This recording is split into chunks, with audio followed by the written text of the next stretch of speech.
Bonjour à tous et bienvenue à notre colloque, notre série de colloques consacrée au futur du travail.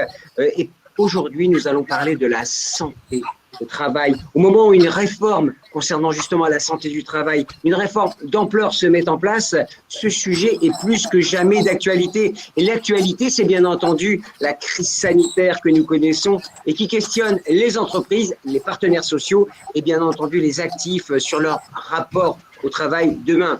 Travailler, oui, évidemment, mais en bonne santé physique et psychologique, des exigences naturelles pour tout le monde désormais. Les services de santé au travail, disons-le, n'étaient pas véritablement reconnus et ne rendaient pas forcément un service attendu dans toutes les organisations. Je vois Geneviève Thiocourt qui me regarde, mais il faut le dire. Et soyons réalistes, cette activité professionnelle en tant que telle n'a pas fait montre d'une grande attractivité. Et pourtant, c'est essentiel et c'est très dommage. On a besoin de médecins du travail, on a besoin de personnel médical compétent. Bref, il y a du travail pour réenchanter la médecine et la santé du travail et en faire un atout pour vivre mieux au travail ou en télétravail d'ailleurs.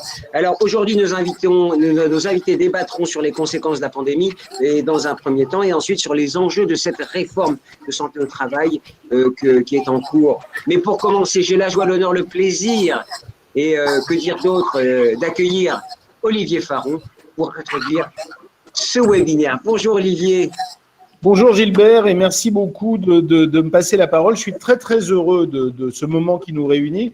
Ce moment a déjà une petite histoire puisque ces conférences sur le futur du travail, nous avons eu la première qui a très bien marché. Je vois déjà le public qui commence à être nombreux et donc ça a très bien marché. C'est l'occasion évidemment pour moi de me féliciter d'un double partenariat, celui avec le groupe Malakoff Humanis qui est présent tout au long de ce moment, et je salue en particulier Anne-Sophie Godon, Thomas Soulier qui croit profondément dans ce partenariat, et puis le partenariat avec Newstank. Newstank fait un formidable travail, donc j'ai toujours plaisir à le rappeler. Aujourd'hui, nous abordons un autre, je dirais, paradigme, une autre question, une autre dimension du travail, évidemment centrale, qui est celle de la santé au travail. Et je crois que c'était plus que jamais utile de traiter cette question-là. C'est une question qui nous impacte personnellement, individuellement, je dirais aussi en famille, collectivement, et puis dans les entités dans lesquelles on travaille. Quelques mots pour ouvrir la discussion, les débats et évidemment les tables rondes, même si je ne suis pas spécialiste de ces questions-là, mais je voudrais évidemment insister très rapidement sur quelques éléments qui me semblent importants. Évidemment, cette question santé au travail, elle est particulièrement complexe. Nous avons la chance au CNAM d'avoir beaucoup de chercheurs, dont certains interviendront, qui travaillent sur ces questions-là, d'avoir une chaire sur cette question-là, plus la chaire Malakoff Humanis. Et puis de dire que cette question de santé au travail, il faut l'expertiser, il faut faire des recherches sur cette question-là, bien sûr, d'autant plus que la pandémie a évidemment complexifié cette question et l'a rendue encore plus aiguë. On peut accepter quelques idées fortes sur l'impact de la pandémie. Le premier effet, c'est évidemment le fait que la pandémie accentue les clivages sociaux dans le monde du travail, les clivages entre niveaux ou groupes d'actifs. Je prendrai juste l'enquête Epicov qui a été portée par deux organismes extrêmement importants, INSERM et DRES, qui montrait que 50% des cadres ont travaillé dans un chez-soi total. Est-ce que c'est un vrai télétravail? Je pense que la question reviendra, mais en tout cas, ils ont été à leur domicile, alors que le travail exclusif à l'extérieur est le fait de 40% des employés peu qualifiés. Donc, on voit bien comment il y a une différenciation extrêmement forte.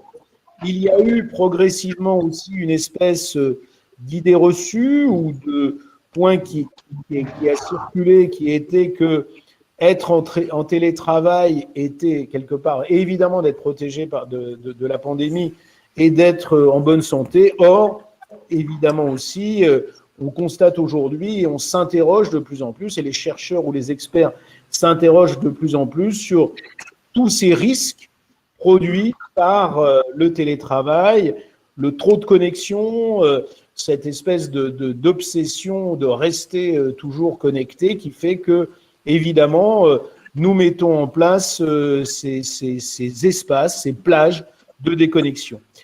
En définitive, on peut accepter l'idée que les changements qui sont dus à la crise ont provoqué 3 phénomènes principaux. De l'isolement, d'abord, les télétravailleurs ou les travailleurs à leur domicile sont plus isolés, des bouleversements organisationnels et notamment une réflexion sur la forme de management qui est la plus idoine, et puis en quelque sorte une perte de repères.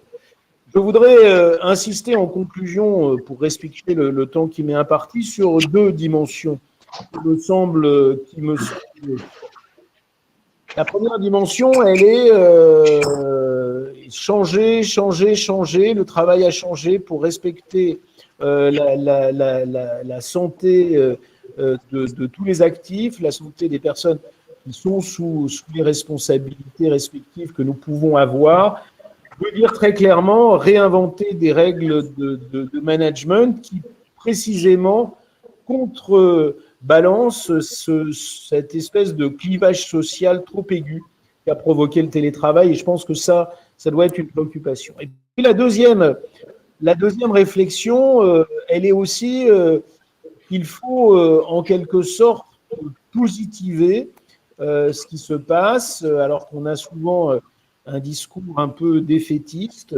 En définitive, à commencer par aujourd'hui, nous nous serions vus dans un amphi du CNAM, ce qui était très bien. Là, nous apprenons à échanger, à intervenir par cette webconférence. En définitive, ce sont de nouvelles manières de travailler, de nouvelles compétences aussi, que notamment les plus jeunes peuvent acquérir en suivant leurs cours à distance, ceux qui sont réalisés dans une université ou dans un organisme de formation. Donc, c'est aussi une nouvelle manière de traiter les questions, une nouvelle manière de se projeter. Donc, je suis très heureux d'ouvrir ce beau moment, très heureux que, grâce à Newstank et à Malakoff Humanis, ces conférences sur le travail connaissent une ambition qui est en plein développement et évidemment, je suivrai avec beaucoup d'attention tous ces travaux qui nous apprendront, aussi bien en termes de recherche, d'expertise que de formation, mais aussi en tant que responsables d'institutions à tous les niveaux que nous soyons, nous avons à apprendre parce que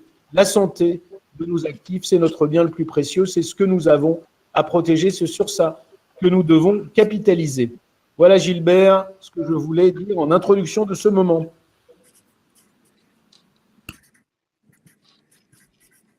Ah, le micro.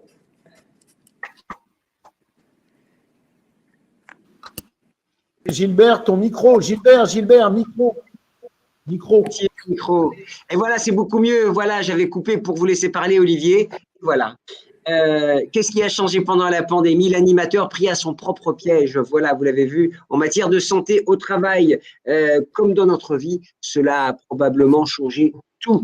Comment imaginer travailler dans les mêmes conditions avec cette épée de Damoclès au-dessus de nos têtes? Charge aux employeurs notamment de créer les conditions d'un retour à la normale, si cela est possible, aussi bien sur le plan physique, je disais, mais également psychologique. Nous tenterons donc de répondre à toutes ces questions avec Anne-Sophie Godon, Olivier Faron, on a parlé, directrice innovation chez Malakoff Humanis, professeure associée au CNAM et directrice par intérim de la chaire entreprise et santé. Bonjour Anne-Sophie. Bonjour Gilbert. Bonjour à tous. Geneviève Thiocourt, qui est médecin directrice médicale et santé au travail de Saint-Gobain. C'est plus de 30 000 collaborateurs, hein, si je ne m'abuse. 170 000 dans le monde et 39 000 en France. Bonjour à tous. Bonjour Gilbert. Bonjour. Et William Dab, professeur émérite du CNAM, ancien titulaire de la chaire hygiène et sécurité du CNAM. Bonjour William. Bonjour. Alors, Olivier l'a rappelé tout à l'heure, Malakoff Humanis est partenaire de tout ce dispositif qu'on a mis en place sur le futur du travail et est particulièrement intéressé par le thème de la santé.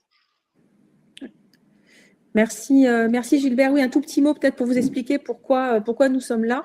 Donc Malakoff Humanis, c'est un groupe paritaire et mutualiste dont le terrain de jeu est la santé et la prévoyance collective. Alors la prévoyance collective, pour ceux qui sont peut-être un peu moins familiers, c'est la protection financière qu'on offre contre les arrêts maladie, principalement donc les arrêts maladie de plus d'un mois, mais aussi en cas d'invalidité ou encore en cas de décès.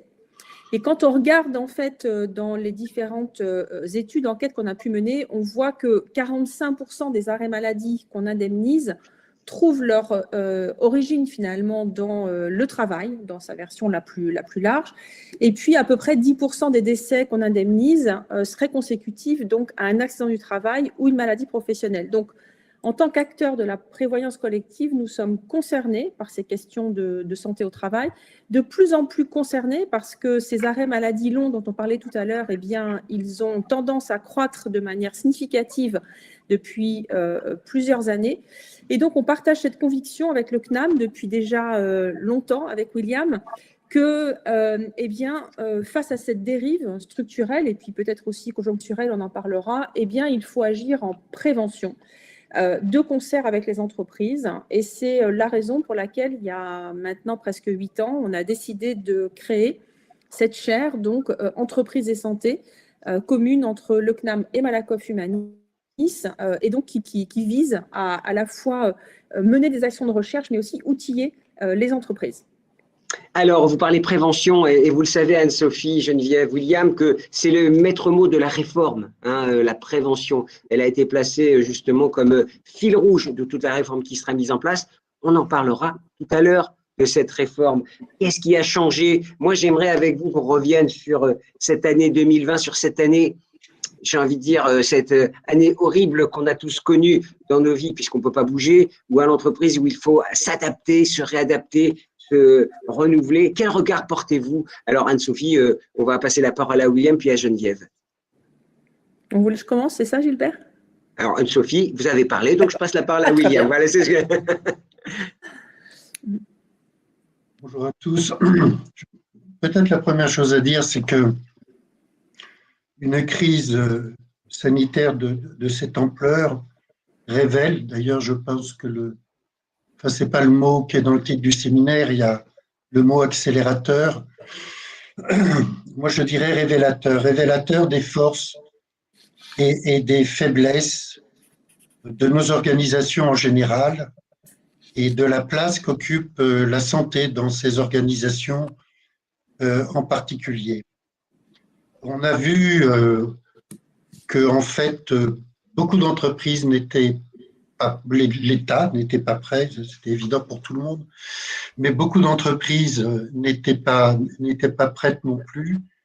Et quand même, ce que l'on a vu et qui est qui peut rendre optimiste, c'est une très très grande capacité d'adaptation dans de très nombreuses entreprises. Il y a eu une première phase un peu de sidération où beaucoup de choses se sont arrêtées. Et puis les entreprises ont bougé avec évidemment une agilité qui est variable, mais elles s'en sont d'autant mieux tirées qu'elles étaient agiles. Le deuxième point, il y en aura 3, je ne veux pas une intervention trop longue. Le deuxième point, c'est que là, je pense que beaucoup d'entreprises ont compris que la santé au travail et la médecine du travail, ce n'est pas un supplément d'âme. Ce n'est pas quelque chose qui existe parce que le code du travail, le juge, l'inspecteur du travail, l'assureur l'exigent. C'est quelque chose qui est absolument indispensable pour qu'une entreprise soit performante, que les gens soient bien au travail, qu'ils fassent un travail de qualité. Et je pense que la représentation même de ce que représente la santé dans l'entreprise a considérablement bougé depuis 1 an. Et le troisième point, c'est que encore aujourd'hui, quand on parle de santé au travail, on parle de médecine du travail, mais ce que cette menace épidémique montre, c'est qu'il est absolument indispensable d'avoir une collaboration pluridisciplinaire. Les entreprises qui s'en sont sorties, qui s'en sortent encore actuellement, ce sont celles qui ont su mettre en place une alliance intelligente entre la médecine du travail et, je dirais, le monde de la prévention, les hygiénistes, comme on dit au CNAM, avec notre diplôme hygiéniste du travail. Voilà pour moi trois faits marquants en introduction. Alors, avant de vous passer la parole, Geneviève, permettez-moi, parce que vous êtes la praticienne, hein, vous êtes une du travail, et avant de rebondir sur les propos de William, j'aimerais interroger Anne-Sophie pour lui dire qu'est-ce que vous avez retenu, vous aussi, en tant qu'observatrice et acteur. Nous, en tant qu'assureurs complémentaires, notamment prévoyance, mais aussi santé, c'est une année marquée par trois phénomènes importants. Le premier, c'est une augmentation des arrêts maladie tirée par les troubles psychiques. On a, entre septembre et janvier dernier, on a doublé le nombre de salariés qui ont été arrêtés pour raisons psychologiques. Donc, des arrêts plus importants, notamment tirés par les risques psychiques. Ensuite, c'est un report des soins. Toutes nos enquêtes nous le montrent. On a entre 8 et 10% des salariés qui nous disent avoir renoncé à se faire dépister, à se faire soigner.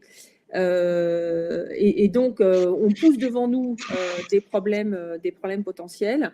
Et puis, le troisième élément, c'est une moindre consommation en santé. Alors, on peut se réjouir parce que on a peut-être dépensé un peu moins, mais enfin, on peut dire que là aussi, quand on reporte des soins, certains, ils vont arriver, mais ça peut être le précurseur de problèmes de santé plus importants.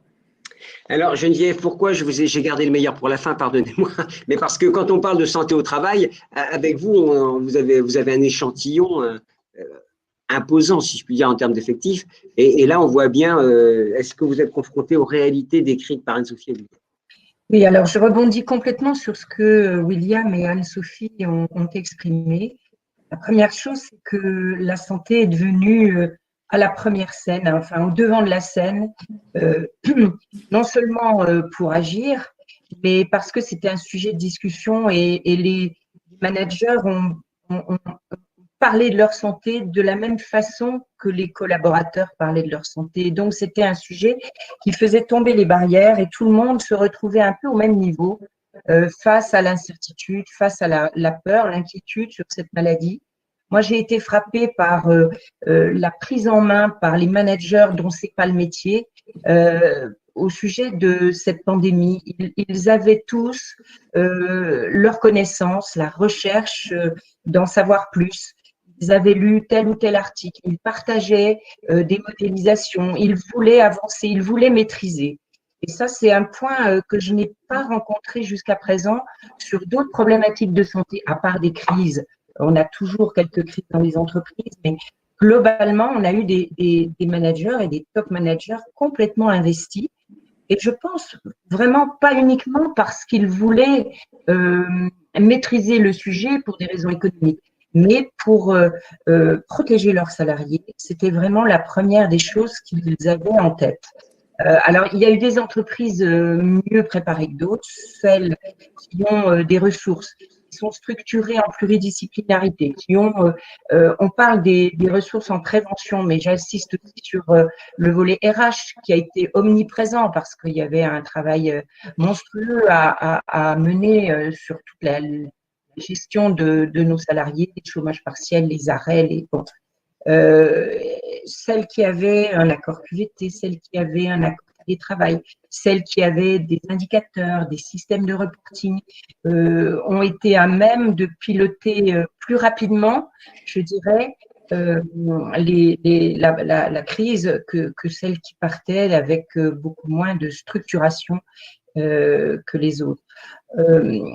Ça nous a révélé aussi la confiance que les salariés ont mis dans leurs entreprises, leurs attentes aussi. Ça nous a révélé beaucoup d'inégalités, ceux qui se sont été placés en chômage partiel, qui ont été frustrés, coupables, inquiétés plus que d'autres sur l'avenir de leurs fonctions, les activités dites essentielles, celles qui ne l'étaient pas. On verra peut-être plus tard la problématique psychologique, les addictions, la gestion de sa propre vie au travail, en télétravail et au travail. Et j'abonde dans le sens que celles qui ont le mieux réagi pour mettre en place toutes ces mesures de prévention et de protection étaient celles qui maniaient autour du médecin ou en incluant le médecin, parce qu'il n'est pas question de faire forcément du médecin un pivot central dans cette affaire. Il contribuent en apportant leur éclairage. Ce n'est pas les médecins seuls qui gèrent, c'est bien entendu tout l'arsenal de prévention dont les entreprises que les entreprises ont mis en place et sur lesquelles ils peuvent s'appuyer. Voilà. Je vous propose de garder la main si vous êtes d'accord. On était quand même, en préparant cette table ronde, on s'est rendu compte qu'on était relativement mieux protégés finalement au bureau où il y avait des conditions drastiques de vivre ensemble par rapport à la maison ou quand on prend les transports, tout ça. Ça, c'est quand même quelque chose. Je rebondis sur ce qu'a dit William également. C'est un révélateur de force et de faiblesse. Alors, on va s'intéresser aux faiblesses, hein, parce que ce qui va bien, eh bien, on va dire que ça continue d'aller bien. Quels sont les besoins de santé au travail? Après, on posera la question à Anne-Sophie et à William. Quels sont les besoins de santé au travail aujourd'hui et demain? Les besoins de santé au travail, c'est déjà d'avoir des partenaires, qui soient internes à l'entreprise ou externes à l'entreprise, qui soient des vrais partenaires. Pas des partenaires qui se mettent en position au prétexte que voilà, l'entreprise est une source de risque. Mais on est partenaire, on apporte notre conseil et on comprend déjà les préoccupations de l'entreprise. Il n'est pas question de corporatisme et de se jauger d'une part les préventeurs, d'autre part les médecins, d'autre part l'employeur, d'autre part les RH.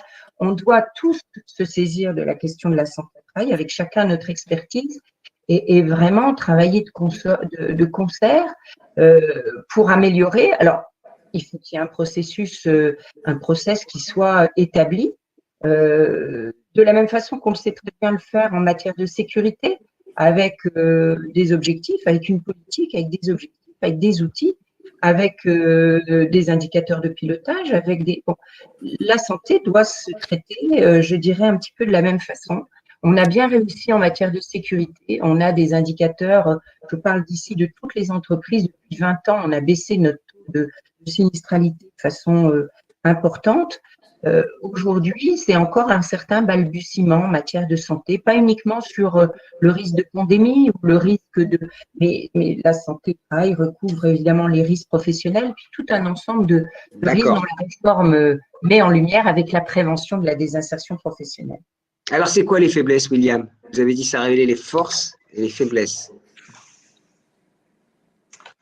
Ben, si certaines entreprises, notamment les plus grandes, ont amélioré leurs résultats, quand on regarde les données au niveau national, on voit que depuis une dizaine d'années, nous sommes au mieux stagnants en matière d'accidentologie et parfois même on a des augmentations de maladies professionnelles, notamment sur les TMS. Je sais qu'il y a eu des évolutions de tableau et que par conséquent, ça peut fausser l'évaluation des risques. Mais enfin, disons que globalement, la performance de notre système de prévention en France, avec le modèle qu'on a eu depuis grosso modo la libération, est un modèle qui a atteint ses limites. Deuxième faiblesse, je pense que beaucoup d'entreprises accordent beaucoup d'attention à la sécurité parce que les résultats sur les accidents de travail sont visibles. Bien sûr. Ils accordent moins d'attention à la santé, qui est quelque chose qui est multidéterminé, avec des facteurs individuels, des facteurs professionnels. C'est plus difficile à aborder pour les entreprises, surtout les petites, qui n'ont pas des capacités d'analyse des phénomènes de santé. Ensuite, moi, je m'inscris dans ce que nous dit la norme ISO 45001. Je sais que pour des raisons que je critique très fortement, la France n'a pas signé cette norme ISO, ce qui ne l'empêche pas d'avoir été adoptée par la quasi-totalité des pays membres de l'ISO, sauf 7 d'entre eux. Je pense que la France n'a pas suffisamment regardé attentivement ce que cette norme nous dit. Et c'est en creux les faiblesses de notre système. D'abord, il faut des actions de prévention qui soient insérées au cœur des process de production. Alors que bien souvent, la santé au travail, c'est un domaine qui est à part dans l'entreprise. qui n'est pas directement lié à la production. Il nous faut ensuite une prévention qui soit élaborée de façon participative, alors que bien souvent, et c'est une faiblesse, la prévention consiste à donner des injonctions, des ordres, avec un présupposé que parce qu'on a dit les choses, on va les appliquer, et c'est évident pour tout le monde que ce n'est pas aussi simple. Enfin, troisième faiblesse, je pense que de très nombreuses actions de prévention en santé au travail actuellement chez nous mettent l'accent sur le facteur humain, la dimension individuelle des comportements, des conduites à risque, et bien évidemment, ceci existe. Mais il y a également une question organisationnelle. La manière dont le travail est organisé, la manière dont il est dirigé, le leadership qu'exercent leurs managers, tout ceci dessine une responsabilité organisationnelle et il faut trouver un équilibre entre l'action sur l'organisation et l'action sur les individus et on en est encore loin dans notre pays. On va essayer de trouver des solutions. Anne-Sophie, est-ce que vous pourriez nous rappeler une étude que vous avez publiée sur votre média, Le Comptoir de l'entreprise, si je ne m'abuse, qui sont assez intéressants entre ce que pensent avoir fait les entreprises et ce qu'ont perçu également les salariés. Ce qu'on peut dire, et ça conforte ce que disaient William et Geneviève, c'est que les salariés sont quand même très, très, très nombreux à reconnaître les efforts faits par les entreprises. Donc, on a presque 90% des salariés qui nous disent « mon entreprise s'est adaptée, a pris soin de ma santé ». Et ça, je crois que c'est des chiffres très importants qui ont d'ailleurs bénéficié par rebond à d'autres chiffres sur la sécurité, le bien-être. Donc, finalement, cette crise, la capacité d'adaptation des entreprises, elle a des conséquences finalement sur d'autres sujets. La deuxième chose, c'est que les salariés nous disent qu'ils aimeraient que ça continue. Et finalement, c'est peut-être la fameuse chance dont nous parlait William, c'est-à-dire que cette crise, elle a peut-être donné confiance à tous les acteurs sur leur capacité à se saisir d'un sujet aussi important. Donc, les salariés nous disent, on aimerait que ça continue. Par contre, ils sont beaucoup moins nombreux à penser que ça va être le cas. Donc, on en a qu'un sur deux qui nous dit qu'ils pensent que ça va être le cas et ils sont 9 sur 10 à nous dire le souhaiter. Voilà, donc, en complément de ce que disaient William et Geneviève, moi, je crois qu'on a quelques pistes de progrès. La première, c'est qu'il y a trop peu de personnes formées à la santé au travail dans les entreprises. Et ça, je crois que l'intuition d'Olivier Faron, il y a quelques années, elle est extrêmement centrale. Donc, il faut former, à commencer par les dirigeants qui n'ont pas été formés à la santé au travail. La deuxième, c'est qu'il faut outiller les petites entreprises, enfin outiller les entreprises et les plus petites. Et là, je voudrais saluer aussi le rôle des branches professionnelles parce que les petites entreprises, elles ont besoin d'outils personnalisés et ça, c'est le rôle des branches. Là aussi, les branches se sont mobilisées pendant cette période et donc il faut que ça continue. Et puis, finalement, il faut aussi multiplier les études qui vont montrer aux dirigeants qu'investir dans la santé au travail, c'est rentable. Parce que là, on l'a vu, et peut-être d'une manière un peu extrême, une problématique de santé a mis par terre notre économie. Donc, on a besoin demain de multiplier les études qui vont montrer qu'investir dans la santé, c'est rentable. Et c'est ça aussi que les patrons, en ce moment, ont besoin d'entendre. Et Olivier Faron disait en introduction, la santé de nos collaborateurs, c'est notre bien le plus précieux. On en aura besoin pour redémarrer. Donc, voilà, essayons d'investir là où les besoins sont les plus importants. Alors, William, je rebondis aussi, quand on a préparé l'émission, vous me disiez c'est une crise qui va durer. Alors, qu'est-ce que ça veut dire? Quelle est l'implication pour l'avenir, justement, dans les entreprises, selon vous? Oui, je ne veux pas être oiseau de mauvaise augure. Non. Depuis le début, ce virus nous surprend. Alors, d'une part, c'est un nouveau virus qui ressemble à pas beaucoup d'autres. Et donc, on n'a pas beaucoup de modèles pour penser son évolution. Tous ceux qui, au début, ont fait référence aux modèle de la grippe se sont vus aperçus que ce n'est pas le bon modèle. On a vraiment un virus qui a des caractéristiques, une plasticité absolument remarquable. Je le dis pas comme une vérité, mais je le dis comme quelque chose que je redoute vraiment. La manière dont dans les différents pays, à quelques exceptions près, se mènent les campagnes de vaccination crée une pression de sélection très favorable au virus.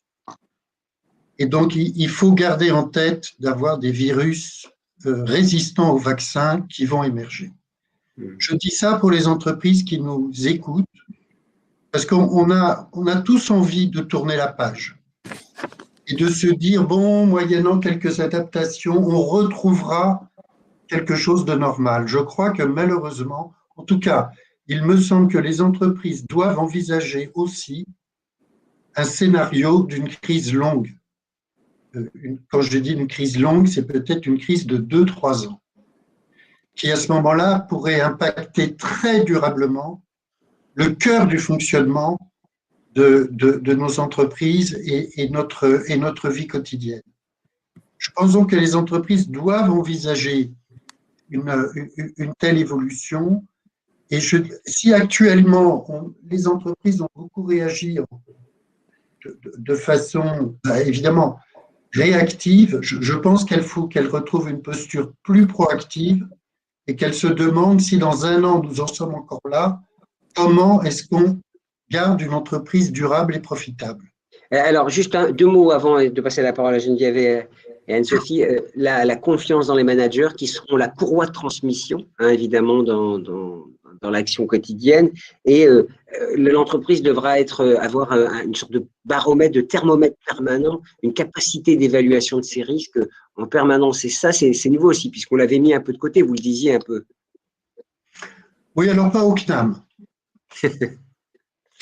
D'abord, en 2009, j'ai remis au ministre du Travail et à la ministre de l'Enseignement supérieur un rapport que je n'ai pas écrit tout seul, une centaine de spécialistes y avaient contribué, sur le rôle des managers en santé au travail.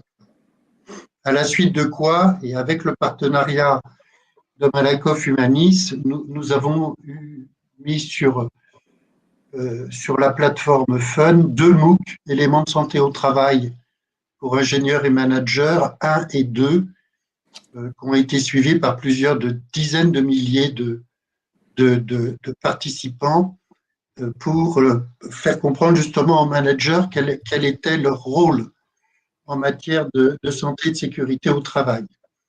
Au CNAM, nous avons formé la totalité des managers de la SNCF pour leur faire comprendre leur rôle. Saint-Gobain a fait de même à l'échelle internationale et au niveau de son groupe. Donc, il y a une prise de conscience qui est faite, elle est très importante. Geneviève l'a bien souligné. C'est sur le terrain qu'on gagne ou qu'on perd les batailles des risques. Ce n'est pas dans le bureau du médecin du travail et ce n'est pas dans le bureau de l'hygiéniste. C'est sur le terrain.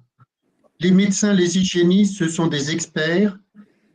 Leur rôle est de rendre acteurs les managers et notamment les managers de proximité pour qu'ils soient les gardiens des risques, je dirais. Et ça, évidemment, avec cette pandémie, je pense que beaucoup de managers eux-mêmes, comme l'a très bien souligné Geneviève, et les cadres dirigeants des entreprises ont compris ce besoin de décloisonner la santé au travail et de faire de leurs managers de véritables acteurs de la santé dans l'entreprise. Et les ambassadeurs, Geneviève, c'est ça, chaque manager est quasiment responsable sur ce plan-là. Absolument, et puis, comment vous dire, nous, notre rôle, c'est de leur faire comprendre des choses a priori compliquées, de pouvoir leur expliquer que ça peut être géré par eux aussi, dans le respect de la déontologie. On ne parle pas du suivi médical, là, on parle de la prévention de la santé au travail. Et que ça peut leur faire gagner beaucoup. Donc, avec William et Anne-Sophie, on a aussi regardé qu'on appelle le return on prévention, c'est-à-dire toutes ces actions de prévention, quelles qu'elles soient, que ce soit pas uniquement sur l'ergonomie, mais aussi sur les risques psychosociaux, sur la façon de manager, sur qu'est-ce que ça peut apporter en termes de performance. Et je pense que, par exemple, chez Saint-Gobain, on remet des trophées santé, sécurité, environnement tous les ans. On félicite certains sites qui ont présenté des très beaux dossiers d'amélioration de conditions de travail. Bon, on leur demande de pouvoir démontrer aussi que ces améliorations apportent une valeur et une performance dans leur production, dans leur productivité.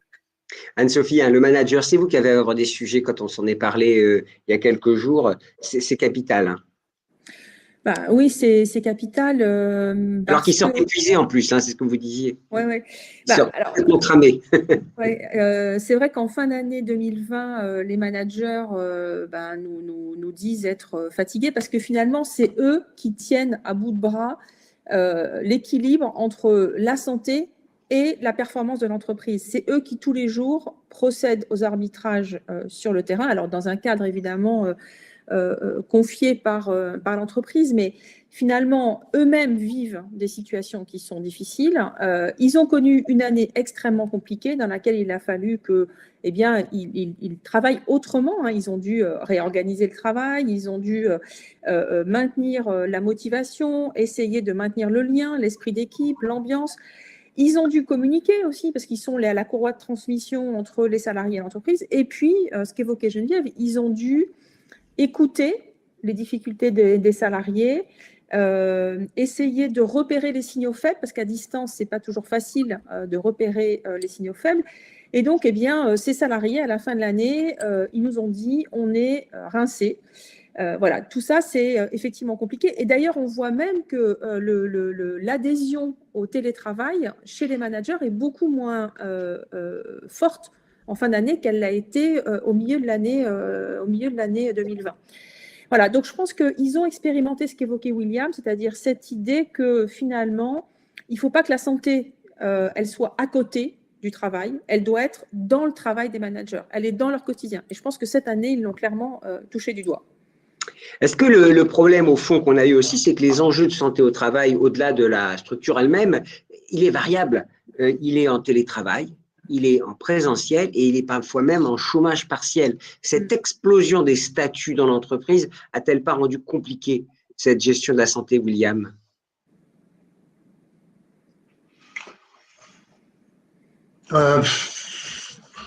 C'est pas tellement à ça que je pense, Gilbert. Je pense souvent surtout à ce qui a beaucoup changé, c'est l'explosion du travail individuel. Par exemple, le développement des livraisons à domicile, une véritable explosion, avec le fait que là, on a affaire à des employés qui sont totalement isolés sur leur poste de travail.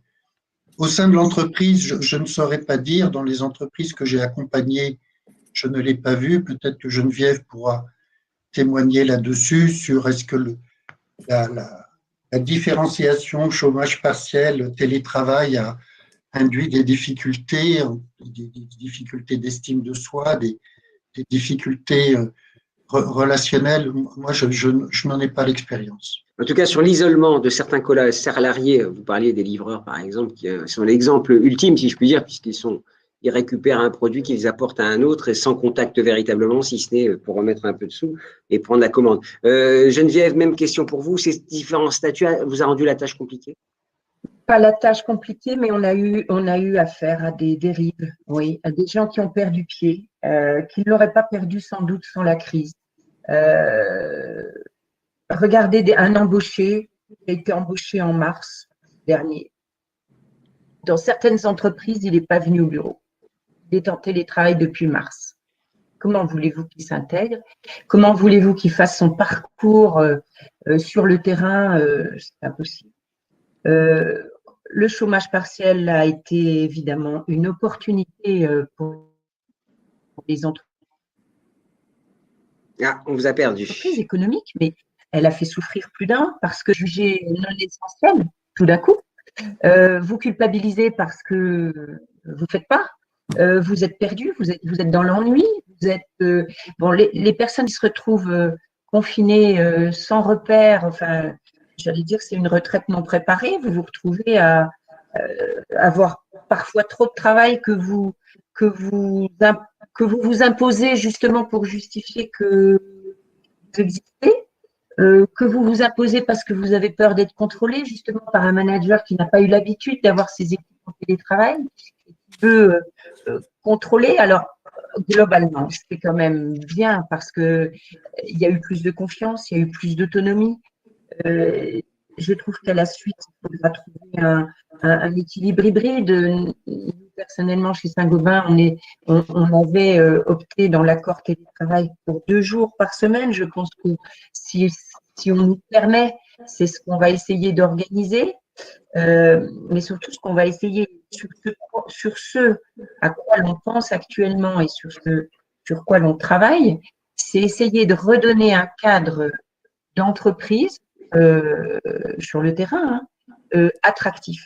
C'est-à-dire des locaux où on collabore, où on se réunit quand on pourra, où on est créatif. Vous savez, il y a le télérobuste. Le télérobuste, c'est le travail individuel, c'est les rapports, c'est la lecture, c'est l'expertise, c'est les projets existants, les hiérarchies existantes, les liens sociaux bien existants. Et puis le téléfragile, c'est tout ce qui est créativité, activité nouvelle, nouveaux projets, nouvelle organisation. Ben ça, il va falloir je pense qu'on réfléchisse à un environnement physique de travail permet de valoriser l'intérêt de venir au travail. Je suis à mon bureau là. Si je vais demain à mon bureau je suis à mon bureau personnel, si je vais demain à mon bureau de l'entreprise pour faire exactement le même job que j'ai fait aujourd'hui, pourquoi je fais des kilomètres dans les transports, du temps perdu pour faire ça. Voilà un peu de réflexion qui nous amène à entrevoir et puis des environnements sains, évidemment, des environnements sains, green, qui répondent au label de développement durable et d'écologie, sécurité. La santé au travail, vous le disiez, Geneviève, quand on prépare aussi, la santé et la vie privée sont entrées un peu plus dans la vie professionnelle. Est-ce que, William, c'est cette émission des deux, parce qu'on attend beaucoup plus peut-être de l'entreprise aujourd'hui et demain, a fortiori si la crise dure? Un des effets de cette pandémie, c'est une déstructuration de nos liens sociaux. C'est évidemment quelque chose dont tout à chacun nous avons besoin. Les confinements, les couvre-feux, le fait qu'on hésite d'aller voir nos aînés parce qu'ils sont à risque élevé de mortalité, etc. Tout ça a perturbé beaucoup notre vie affective et notre vie sociale. Dans ce contexte-là, l'entreprise est un refuge. Il y a une attente de lien, je dirais de bienveillance, qui vient enrichir la notion même de travail, qui n'est plus juste, on n'est plus juste là pour gagner notre vie, pour respecter un contrat de travail. Là, du coup, l'entreprise se voit conférer un rôle de sociabilité que certaines assumaient déjà très bien, de façon tout à fait explicite.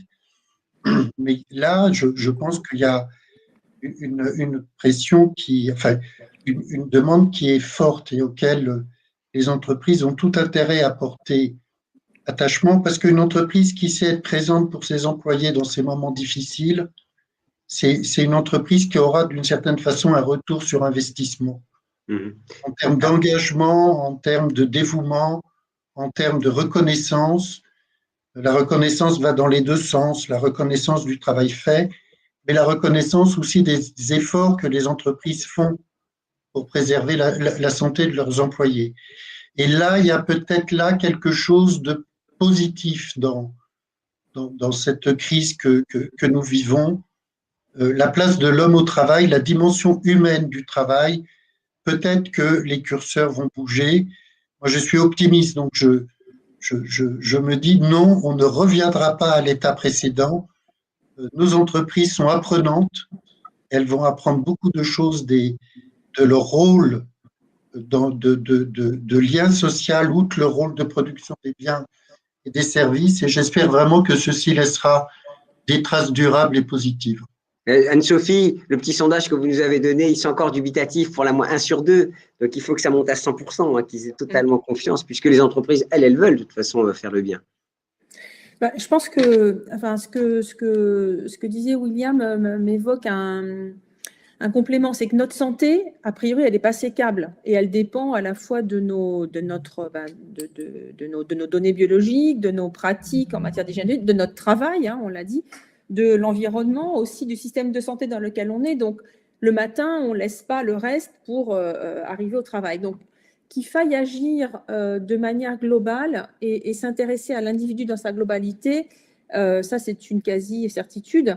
Je pense que la question, c'est quelles limites on se fixe. Parce qu'à la limite, au nom de la performance, au nom de la productivité, on pourrait aller très, très loin.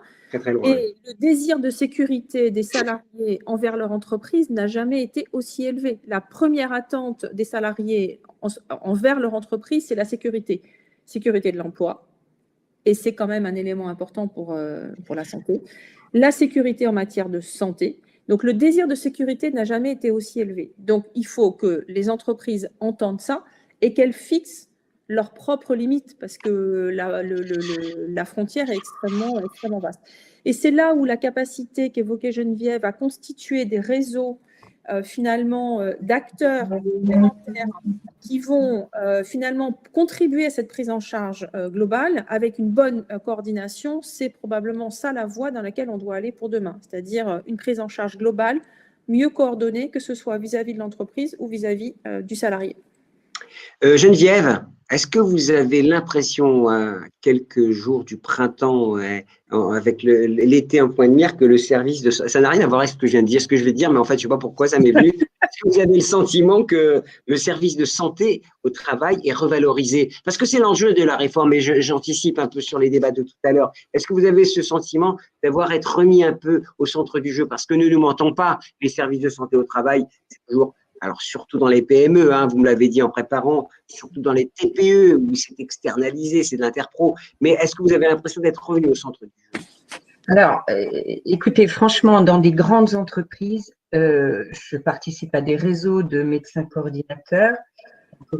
Je pense que le service de santé au travail a vraiment donné tout ce qu'il pouvait donner. Bon, ils ont forcé les portes, ils ont fait de la veille, ils ont contribué à accompagner les salariés, à accompagner les expertises des hygiénistes pour mettre les mesures barrières, etc. Ils ont joué le jeu, il n'y a aucun doute là-dessus.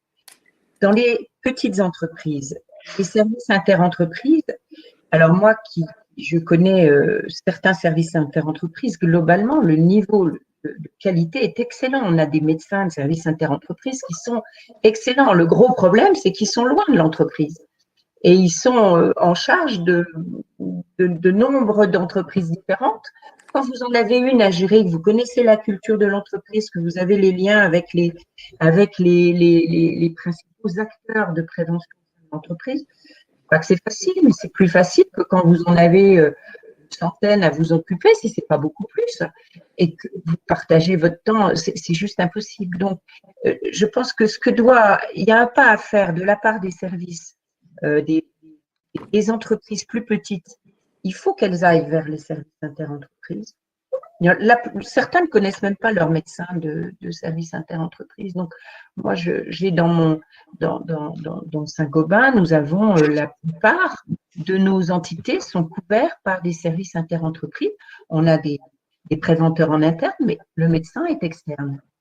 Le médecin est externe, il n'y a pas d'infirmière, il faut aller le voir. Il ne faut pas avoir peur du médecin. C'est un service, on paye un service. Il faut l'inviter, il faut l'associer, il faut l'intégrer. Et d'autre part, il faut que les médecins de service interne n'aient pas peur des employeurs en disant je suis indépendant, voilà. il faut travailler de concert de ce que l'on dit depuis le début de la… Il y a un peu de boulot quand même encore, hein, parce que c'est vrai que la réforme, j'espère, va l'aider. Question pour vous trois pour conclure, parce qu'après on va passer aux questions, parce qu'il y a beaucoup de questions, vous savez, il y en a qui nous disent bravo, bravo à William, bravo à Sophie, bravo Geneviève, ça fait toujours plaisir, mais il y a des questions. Est-ce que la santé au travail, William, ce n'est pas au fond un élément d'un tout, la santé individuelle, mais la santé environnementale, la santé psychologique, tout cela, c'est un tout, hein, qui doit s'intégrer dans l'entreprise. Je pense que le sujet pour l'entreprise, c'est le risque et sa gestion. Le risque, il est interne, c'est la santé au travail. Le risque, il est externe, c'est l'impact de l'activité de l'entreprise sur le voisinage, son environnement immédiat, aussi ses clients. Et ce que l'on a découvert depuis un an, c'est qu'il y a aussi des risques qui ne sont pas créés par l'entreprise, mais qui peuvent sérieusement impacter l'activité de l'entreprise. Ce sont des risques externes. Et là, on rentre dans un champ qui est celui de la santé publique. Traditionnellement, en France, santé au travail et santé publique étaient disjoints. Beaucoup de gens de santé au travail ne se sentaient pas être des professionnels de santé publique. Et là, pour les entreprises, eh ben, elles ont découvert qu'il y a ces trois sphères de santé au travail, de santé environnement et de santé dans la communauté qui les concernent aussi bien. Et donc, elles ont besoin d'avoir une vision globale des risques qui peuvent empêcher l'entreprise d'atteindre ses objectifs. Et je pense que ce sera un des acquis de cette crise, c'est de permettre aux entreprises de regarder les questions de risque de façon, leur évaluation et leur gestion de façon totale. Vous l'avez dit, hein, c'est vrai, évaluation et prévention. Geneviève, vous levez la main. Oui, d'ailleurs, je voulais juste rebondir sur ce que vient de dire William. On a une politique santé qui prend la santé au travail, la santé liée à nos produits et la santé environnementale. Et nous allons, on a décidé de revoir cette politique santé qui a 2013, qui a 7 ans maintenant, qui est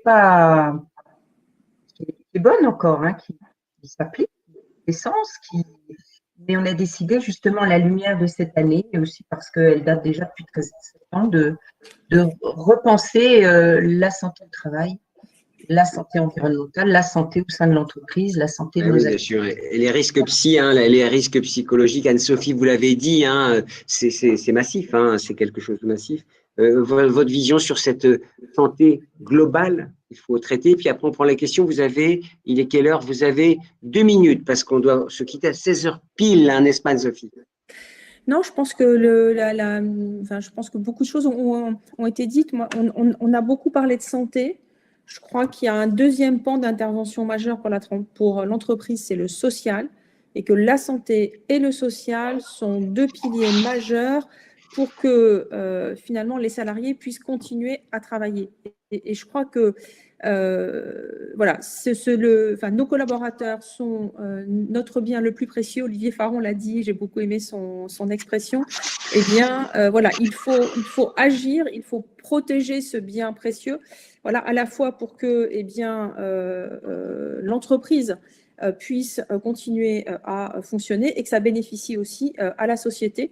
Donc, continuons à investir dans l'humain et puis finalement, essayons de tirer parti de cette année 2020 dans laquelle on a quand même tous beaucoup appris. On a beaucoup appris. Je prends les questions, hein, je ne prends pas les remarques. Alors, pour votre recouverte, je me suis fait engueuler par un internaute parce que je n'avais pas posé sa question. Donc, chers amis qui assistaient à notre webinaire, je poserai votre question, quoi qu'il en coûte, si je puis dire, en niveau du timing. Allez, on y va. Pensez-vous, alors on répond en quelques secondes, vous êtes d'accord? Pensez-vous que les psychologues du travail ont une importance à tenir dans les mois à venir? Geneviève, chez vous? Ah ben oui, c'est pas dans les mois à venir, c'est déjà avant. D'accord. C'est toujours, oui. On fait. Si vous voulez, vous me dites si vous voulez ajouter un mot, William ou Anne-Sophie, d'accord? Les managers de proximité doivent être vigilants de la santé mentale, évidemment, de leurs collaborateurs. Ah oui, le télétravail va perdurer, ne faut-il pas réformer aussi les salariés, former les salariés à télétravailler, évidemment, la formation. Et je vois que, William, c'est pour vous la question, parce que vous délignez du chapeau. Former les managers à adapter leur façon de piloter et suivre les équipes en télétravail, notamment maintenant le lien social. Oui, absolument, ça c'est un enjeu majeur. il faut à la fois former les salariés, mais il faut former les managers. Nous avons une tradition française du management qui est un management par la règle et par le contrôle des règles. Alors, en télétravail, ça ne peut plus du tout fonctionner de la même manière. Et donc, en un mot, ce qu'il va nous falloir maintenant, c'est un management fondé sur une logique de résultat et une logique de confiance. Parce que sinon, ça ne peut pas fonctionner. On parle de télétravail, mais a-t-on une idée du nombre de personnes qui peuvent télétravailler? Alors, on sait que ce n'est pas la majorité, hein, parce qu'il y en a quand même qui sont dans le dur, si je puis dire. Ce n'est pas la majorité, ça je peux le dire sans vous me disiez si ce n'est pas le cas. Cela n'accentue pas encore les différences entre les bureaux et l'opérationnel? Alors, je peux répondre à la question précise, le plus précisément possible. C'est en gros un salarié sur 2 qui peut télétravailler. Mais même quand on regarde ce salarié sur 2 qui peut télétravailler, en fait, c'est très, très rare que 100% des tâches soient télétravaillables. Donc, en fait, on sait qu'on est en gros entre 45 et 50% des salariés qui pourraient télétravailler, et là encore, pas à 100%. Donc, ça, c'était pour répondre à la première question. Et la deuxième question, Gilbert, c'était, rappelez-la moi. Mais je ne sais pas, je suis en train de regarder les suivantes. Non, mais vous aviez une deuxième question dans la question du télétravail. Oui, il y avait une deuxième il faut que je retrouve. On parle, cela n'accentue pas la différence entre les bureaux et les opérationnels. Effectivement, c'est ce qu'évoquait Olivier en introduction. Il y a évidemment un écart très important et une forme d'inéquité potentielle entre ceux qui peuvent télétravailler et puis ceux qui ne le peuvent pas. Et évidemment, les cadres ont pu beaucoup plus continuer à télétravailler que d'autres populations, donc qui se sont vus d'ailleurs pour certains mis au chômage partiel. Mais il n'y a pas que ça. La crise 2021, ça a touché de manière beaucoup plus forte certains secteurs d'activité. Par exemple, le secteur sanitaire et social a été beaucoup plus confronté aux enjeux de santé que d'autres secteurs. Les familles monoparentales aussi ont traversé des périodes plus compliquées. Oui, les aidants aussi, qui ont été eux aussi soumis à plus rude épreuve. Les entreprises qui veulent, oui, c'est ça, les open space, puisque le flex desk et tout ça, est-ce que ça ne contribue pas à accentuer les risques de contagion? On va poser la question au médecin, Geneviève. Oui et non, parce que les open space, en général, c'est des bureaux qui ont été prévus avec des ventilations adaptées. Alors que les bureaux fermés, si vous êtes plusieurs dans un petit bureau fermé, dans une ventilation qui ne marche pas, le risque est plus grand. Ça n'empêche que vous changez de locaux il y a 1 an à peu près, et là, vous êtes en train de tout révolutionner parce que la conception… Non, on ne révolutionne pas tout. On est arrivé en mars dernier. Comme je vous l'ai dit, on est en train de penser comment adapter nos locaux pour justement collaborer encore mieux. Voilà. Ok, alors l'ergonome, le psychologue du travail, l'infirmière, est-ce que tous ces gens-là sont mobilisés autour du médecin? Geneviève? Oui, on en a parlé tout le long. Je vous pose la question, je vous ai dit que je posais la question. Oui. Me faire engueuler mais c'est Valérie qui pose la question. C'est notre souhait. C'est que dans un service interentreprise, jusqu'à la réforme, c'est le médecin qui est l'animateur de l'équipe pluridisciplinaire. Cette réforme, elle donne un petit peu plus d'interactivité entre les équipes et ce ne serait pas forcément le médecin le pivot.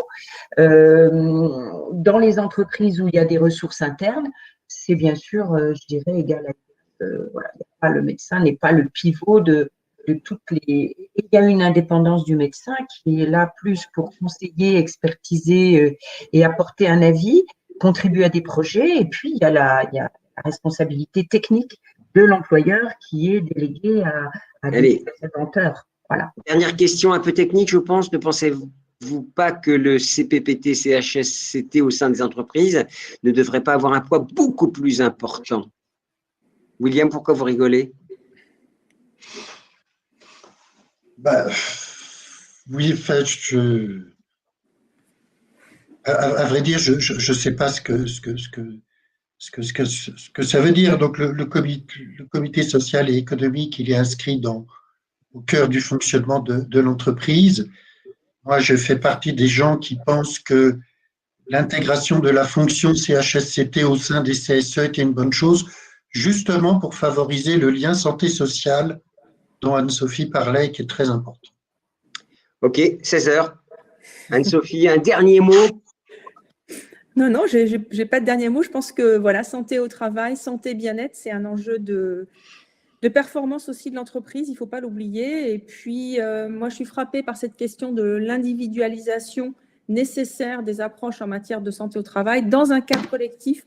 En vous écoutant, je voyais en fait la petite révolution que ça va imposer. Geneviève, vous avez beaucoup plus de boulot depuis un an ou pas? En fait, je n'ai pas posé la question. Oui, oui. Oui, Mais c'est donc, un plaisir. C'est un plaisir parce que c'est la valeur de la fonction est encore renforcée. bon, ben, génial. C'est tout ce qu'on souhaite. C'est pour ça qu'on va parler de la réforme, parce qu'elle a pour objectif de renforcer la santé au travail et la fonction. William Dab, merci beaucoup. C'était un plaisir d'échanger avec vous. Anne-Sophie, on a désormais l'habitude de se parler régulièrement. Merci beaucoup et aux partenaires que vous êtes aussi sur cette série de colloques. Geneviève Taucourt, je vous souhaite bon vent au sein de Saint-Gobain et des combien de 39 collaborateurs en France et beaucoup plus dans le monde. Comme ça, j'ai bien rappelé les chiffres. Merci. On va enchaîner tout de suite avec la deuxième conférence, la réforme de la santé au travail. Quels enjeux? Allez, j'appelle tout le monde à participer. À mes côtés, au revoir William. Au revoir. J'appelle Catherine Pinchot, qui est secrétaire nationale à CFDT. Jean-Luc Monteil, qui est négociateur pour le MEDEF, qui a négocié la réforme et qui est vice-président du MEDEF. Et j'appelle Armel Guillet, que je connais depuis longtemps, qui est directeur de CNAM Entreprise, qui est aussi, connaît bien comme prestataire, comme acteur et comme témoin de tout cet écosystème depuis longtemps. Alors, bonjour à tous, merci d'être venus. C'est le Big Bang de la santé au travail que nous connaissons. C'est comme cela que la réforme du travail, de la santé au travail a été vendue à un Big Bang accéléré, sans doute évidemment par la pandémie, qui a bousculé, accéléré, transformé, disrupté, et pas seulement la santé au travail.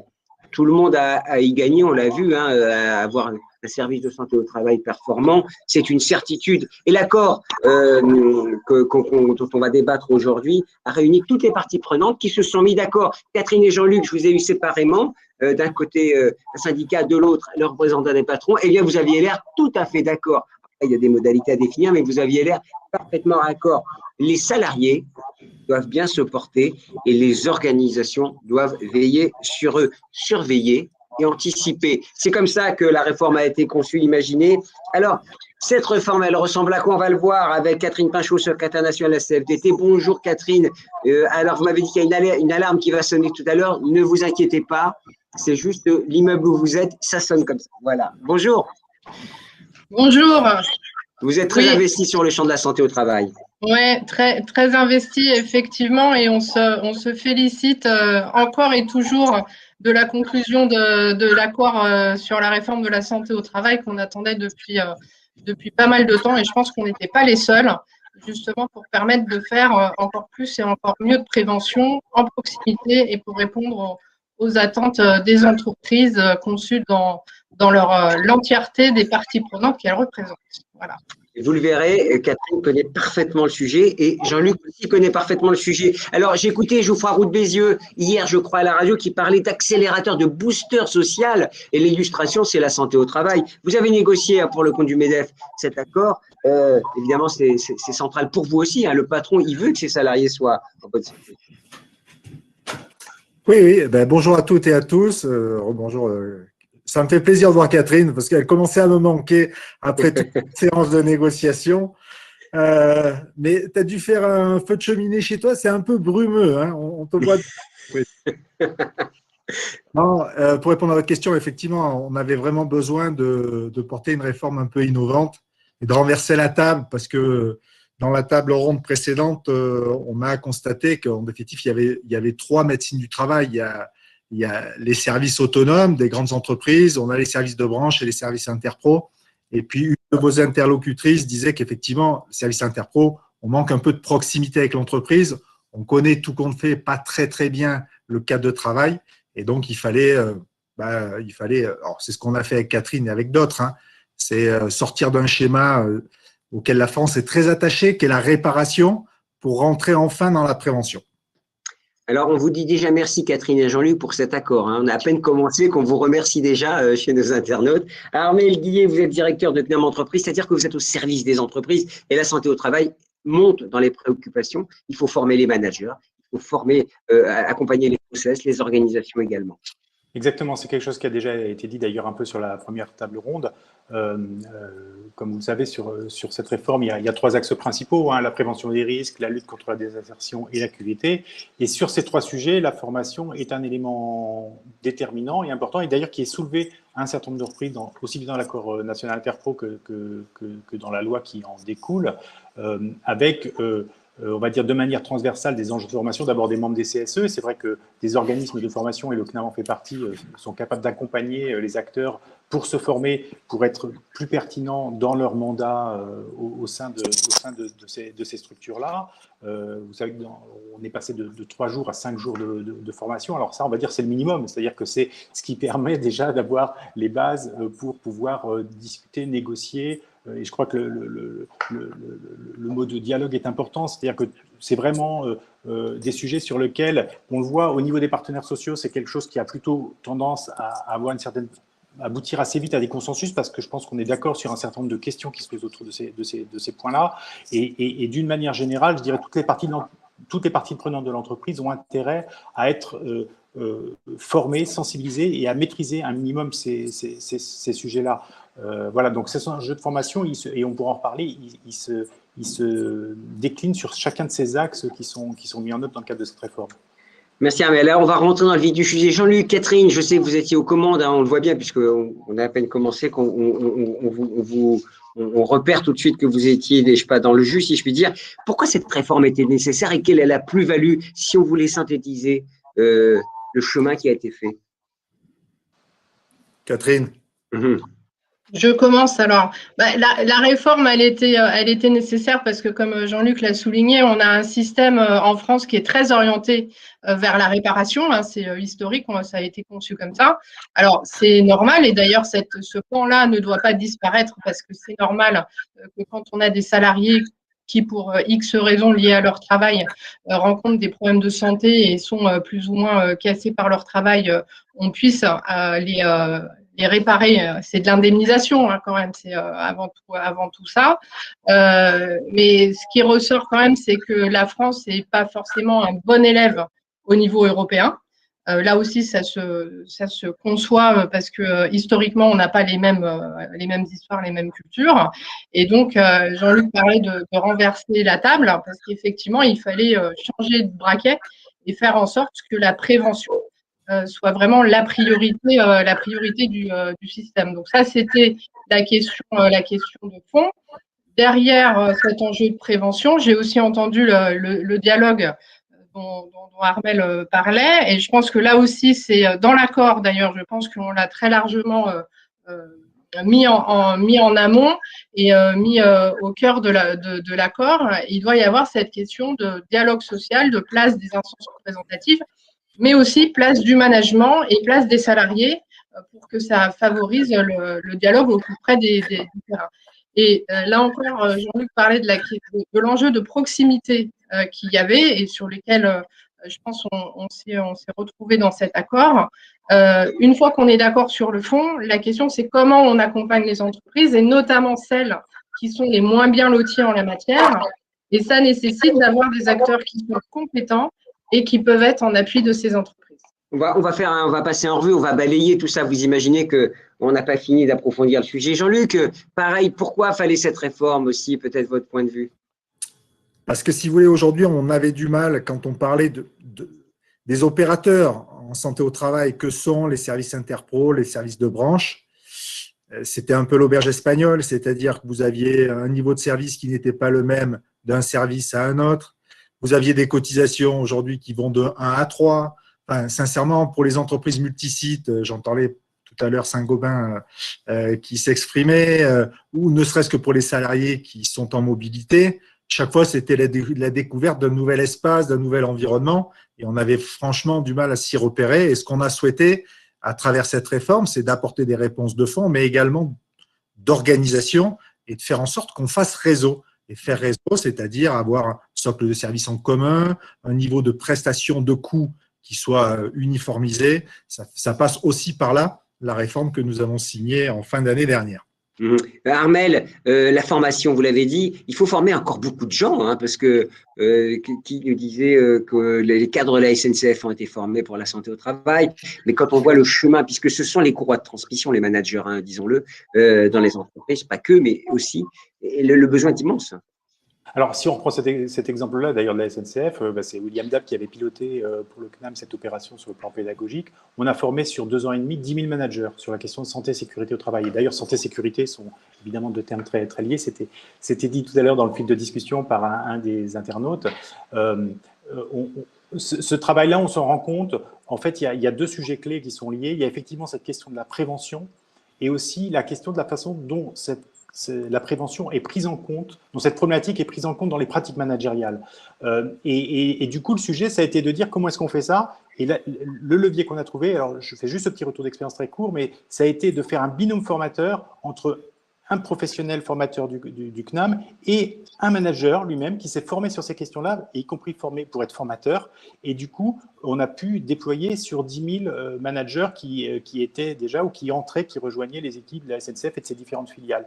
Et on voit bien, et un de leurs objectifs, il était affiché, c'était qu'il y ait un impact réel sur les résultats et notamment sur le taux de fréquence, hein, donc qui mesure le nombre d'accidents qui se produisent sur une période donnée. Et alors, je ne sais pas si ça a joué, mais le fait est que ce taux de fréquence a baissé. Alors, c'est clairement multifactoriel, mais c'est intéressant de se dire qu'il y a tout un tas de leviers qu'il faut mettre en œuvre, que la formation est un, et effectivement, comme vous disiez à l'instant, que on va dire les managers ont vraiment un rôle de courroie de transmission, un rôle central dans ce dispositif-là, et ça doit devenir quelque chose de normal.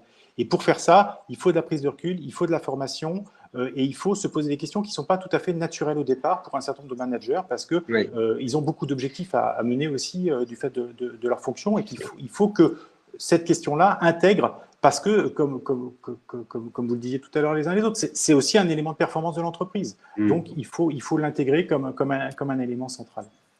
Avant de rentrer dans la réforme, le Covid, évidemment, on ne peut pas faire l'économie. La réflexion a commencé bien avant, mais est-ce que, j'ai envie de dire, le Covid a achevé de convaincre les plus récalcitrants ou les plus résistants? Et est-ce qu'elle est adaptée justement à cette nouvelle donne, ce monde d'après? Parce qu'en fait, on a décidé d'une réforme où la santé s'est retrouvée au cœur de la machine et un élément central quasiment de la stratégie, puisqu'il a fallu adopter les process, les organisations, recruter de nouvelles façons imaginer une nouvelle façon de travailler. Bref, est-ce que le Covid, il change la donne ou finalement, il enfonce le clou sur ce thème?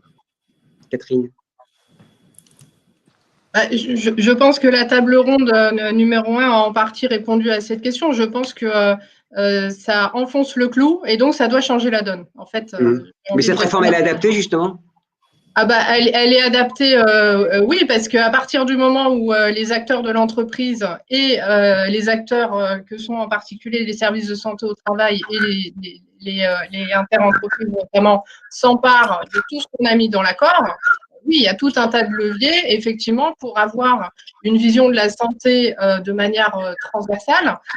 J'entendais William Dabb qui disait dans la première table ronde qu'il y avait aussi une question de gestion des risques et que le Covid était justement le fait qui a démontré que l'entreprise ne générait pas forcément ces risques, mais devait in fine dans son activité les prendre en compte.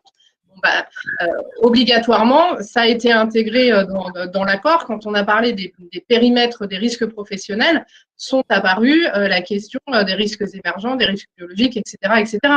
Donc, je pense que cet accord permet justement d'englober cet ensemble et puis de transversaliser entre santé publique, santé au travail. C'est un premier pas, hein. Bien évidemment, on peut aller largement plus loin, mais je pense que ça a quand même initié cette vision un peu transversale. Et puis la perméabilité entre la santé au domicile et la santé au travail, cette hybridation vie privée, vie professionnelle, hein, qui s'immisce, puisqu'on compte sur l'entreprise au fond pour se protéger presque, et ça a créé de l'intimité. C'est ce que disait la première conférence, hein, en tout cas. Jean-Luc, je vous vois sourire, mais en tout cas, vous êtes accord avec cette vision. Est-ce que le Covid a accéléré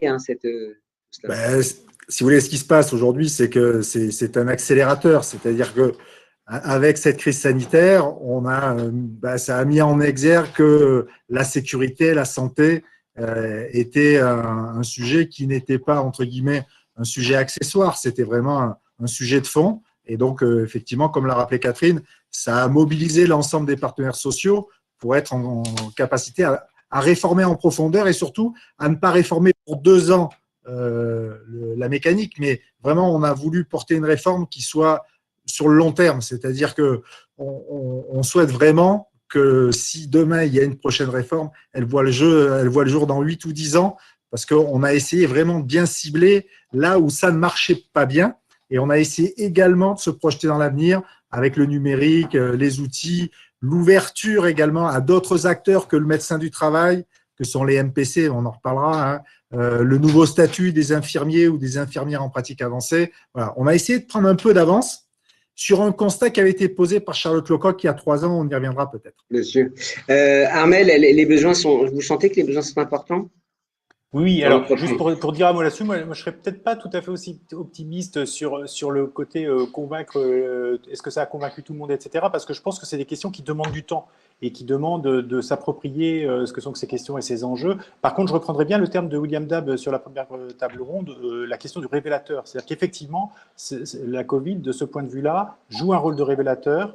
Et je pense que pour un certain nombre de managers, et moi-même je suis manager, j'ai une équipe, voilà, de prendre conscience de certains enjeux et du fait qu'il y a un enjeu en termes de santé psychique et de bien-être des collaborateurs, et de voir les interactions, et ça c'est peut-être un peu nouveau aussi, entre motivation, santé psychique et psychologique, qualité de management, et avec toutes les questions d'esprit d'équipe, de convivialité et de lien social, qui sont des choses très importantes. Et ça, je pense qu'on a redécouvert ça. C'est-à-dire qu'aujourd'hui, ce que disent les collaborateurs, moi, ce que disent les collègues dans mon équipe, c'est ce qui nous manque le plus, c'est ce lien social, c'est ces temps de convivialité, c'est tous ces temps informels qu'on peut avoir, qu'on n'a plus dans la vie personnelle, et que quand on est en télétravail, on n'a pas non plus dans la vie professionnelle, parce que les temps morts, les temps informels, la machine à café disparaît.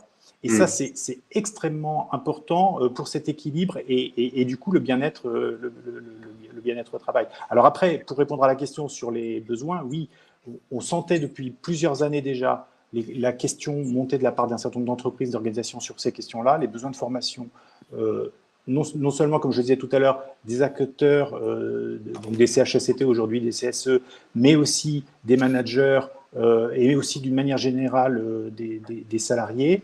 Il y a une question qui montait aussi sur la qualité de vie au travail, dont on parlera peut-être tout à l'heure, qui effectivement est un des points de l'accord et sur lequel voilà, il y a des demandes qui émergent et de tout type d'organisation. Voilà, pas simplement de grandes entreprises privées, mais aussi d'organisations publiques, mais aussi voilà, d'un certain nombre de structures de taille peut-être plus petite, enfin, en tout cas intermédiaire. Donc oui, on a des questions là-dessus, on a besoin de mettre en place des formations. Les MOOC dont on parlait tout à l'heure sont des moyens de sensibiliser à grande échelle, mais il y a aussi besoin parfois de choses plus spécifiques, liées aussi à la culture d'entreprise, parce que toutes ces questions-là s'intègrent et prennent place dans une culture d'entreprise qui est variable par définition d'une organisation à l'autre, et il faut aussi en tenir compte dans la façon dont on aborde ces questions-là qui sont, voilà, il y a une part très intangible et très liée à la réalité d'entreprise, à ses métiers et à la façon dont ça fonctionne. Merci Armel. Alors, on va rentrer dans le dur si vous êtes d'accord maintenant. Alors, Catherine, elle y va bien en tête. Elle me dit, on est les mauvais élèves au niveau européen quand on parle prévention. Et c'est le clou, c'est le nerf, l'épine dorsale de la réforme. Alors, dites-nous, elle a pour but justement de nous faire revenir dans le wagon de tête des beaux élèves européens, justement, cette réforme. Pour nous faire revenir dans le wagon, dans le wagon de tête, parce que si on y arrive et que c'est l'enjeu quand même d'y arriver, derrière, ça veut dire aussi qu'il y a un lien et un cercle vertueux entre prévention, entre santé des travailleurs et performance de l'entreprise. Et à un moment donné, tout le monde doit s'y retrouver, et donc y compris en termes de qualité de l'emploi et de compétitivité des entreprises et même du pays, je veux dire, on doit aussi pouvoir tirer notre épingle du jeu. Après, je suis pas en train de dire que la prévention va résoudre tous les problèmes de France et Navarre, mais c'est un élément important. Ça a été d'ailleurs démontré que la prise en compte des questions de conditions de travail et la prise en compte du dialogue social sont à un moment donné des vecteurs de performance. Donc, je pense que dans cet accord-là, on a réussi quelque part à coupler un peu tout ça. Et l'enjeu, pour reprendre cette boussole aussi, je pense, qui nous a guidés pendant toute la négo de proximité, c'est de dire il faut à un moment donné plonger dans les réalités du travail et prendre en considération ces réalités du travail. Prendre en considération les transformations du travail, le fait qu'on va être amené à travailler différemment, sans doute plus longtemps. Il y a des questions d'usure, il y a des maladies chroniques qui voient le jour, etc. Et on doit pouvoir déjà en prendre conscience collectivement. Et je rebondirai aussi sur ce que Armelle disait, c'est des questions qui prennent du temps. Et donc, effectivement, il faut avoir cette possibilité de pouvoir échanger et se convaincre. Et un des éléments passe par la formation. Et d'ailleurs, on a indiqué dans l'accord que les formations communes, donc qui sont dispensées entre managers, salariés, représentants des salariés, peuvent être un des éléments. Là encore, c'est pas le seul, mais un des éléments pour bâtir des politiques de prévention qui font sens à la fois au niveau d'un secteur d'activité, d'un territoire ou d'une entreprise. Donc, il y a tous ces enjeux, il y a tous ces enjeux-là. Il y a les enjeux de faire aussi de la qualité de vie au travail un élément de prévention primaire. On y reviendra, mais l'idée n'était pas de renégocier l'accord QVT de 2013, mais bien là encore de s'intéresser avant tout aux conditions de travail, la qualité du travail, de s'intéresser aux organisations du travail et de pouvoir avoir une vision collective. J'entendais aussi dans la première table ronde cette question d'individualisation dans un cadre collectif. Je pense qu'en matière de prévention, il y a ces deux éléments à essayer de tenir, à la fois les aspects individuels de suivi de la santé du salarié, mais aussi la question de comment le collectif, le cadre collectif, le travail est révélateur de bonne santé ou de moins bonne santé. Et s'intéresser collectivement autour de ces questions-là, avec les bons acteurs qui peuvent accompagner les entreprises en proximité, c'est un des enjeux principaux. La prévention, donc c'est ça. Ouais, c'est ça. Jean-Luc, votre commentaire sur le sujet aussi, puisque on parlait des points clés, notamment le socle de la prévention qui fait de nous, pour l'instant, le plus mauvais élève européen, un des plus mauvais élèves européens. Oui, alors peut-être en écho à ce qui a été dit en début de cette table et puis de la précédente, c'est que souvent on caractérisait le monde de l'entreprise à travers des mots comme pénibilité, souffrance au travail, etc. Et puis le Covid passe par là, les gens sont en télétravail et puis ils expriment un grand besoin de ce lien social et de ce qu'est la communauté entrepreneuriale, ces hommes et ces femmes qui font un collectif, qui s'entraident entre salariés, mais également direction et salariés. Et ça permet de rappeler quand même et de faire un focus sur les vertus de l'entreprise, de cette capacité à prendre en compte des situations particulières. Et malheureusement, il a fallu cette crise sanitaire pour qu'on se rappelle que l'entreprise, c'est pas la casse sociale, mais au contraire, c'est vraiment du lien social. Et chacun des parties prenantes sont très, très, très attachés, entre guillemets, à participer et à collaborer à ce modèle-là. Et j'en profite pour le rappeler. Pour le rappeler. Oui, non, mais c'est important parce que souvent, on utilise des mots un peu durs pour caractériser nos écosystèmes. Et heureusement, la réalité nous ramène à prendre un peu plus de recul et de se dire que l'entreprise n'est qu'un collectif avec ses imperfections. Mais également, l'avantage du collectif, c'est que ça nous permet de faire de belles choses ensemble, de créer de la richesse, de la valeur ajoutée, entre autres pour financer notre système de santé dont on a besoin. Alors, nous étions plutôt concentrés sur la réparation avec Catherine et grâce à vous, Jean-Luc, on va aller vers la prévention. C'est bien ça l'objet et c'est un des points clés. C'est là-dessus que je voulais revenir. Et je suis d'accord avec vous que la machine à café avec les collègues, c'est très sympa. Ou les réunions aussi ensemble. Voilà. Donc, effectivement, on l'a constaté déjà à travers les différents propos, c'est que dans les grandes entreprises, les équipes en santé au travail ont cette proximité, ont une expertise sur les métiers qui sont pratiqués, ce qui n'est pas, en tout cas, ce qui est moins le cas des services interpro et des petites entreprises. Sauf que dans notre pays, le poids des entreprises de moins de 20 salariés est très important en matière d'emploi et de nombre de salariés concernés. Et donc, ce qu'il fallait impérativement, c'est être en capacité de rendre pratique et de façon très, très concrète cette capacité à promouvoir la prévention. Et donc, ce qu'on a souhaité, c'est d'une part simplifier et rendre un peu plus accessible ce qu'on appelle le DURP, qui est le document unique que toute entreprise théoriquement doit être dotée. Et on a essayé également, dans le cadre de cette réforme, de rapprocher ce qu'on appelle la fiche d'entreprise, qui est élaborée par le service de santé au travail, qui constituera demain le socle du diagnostic de ce DURP.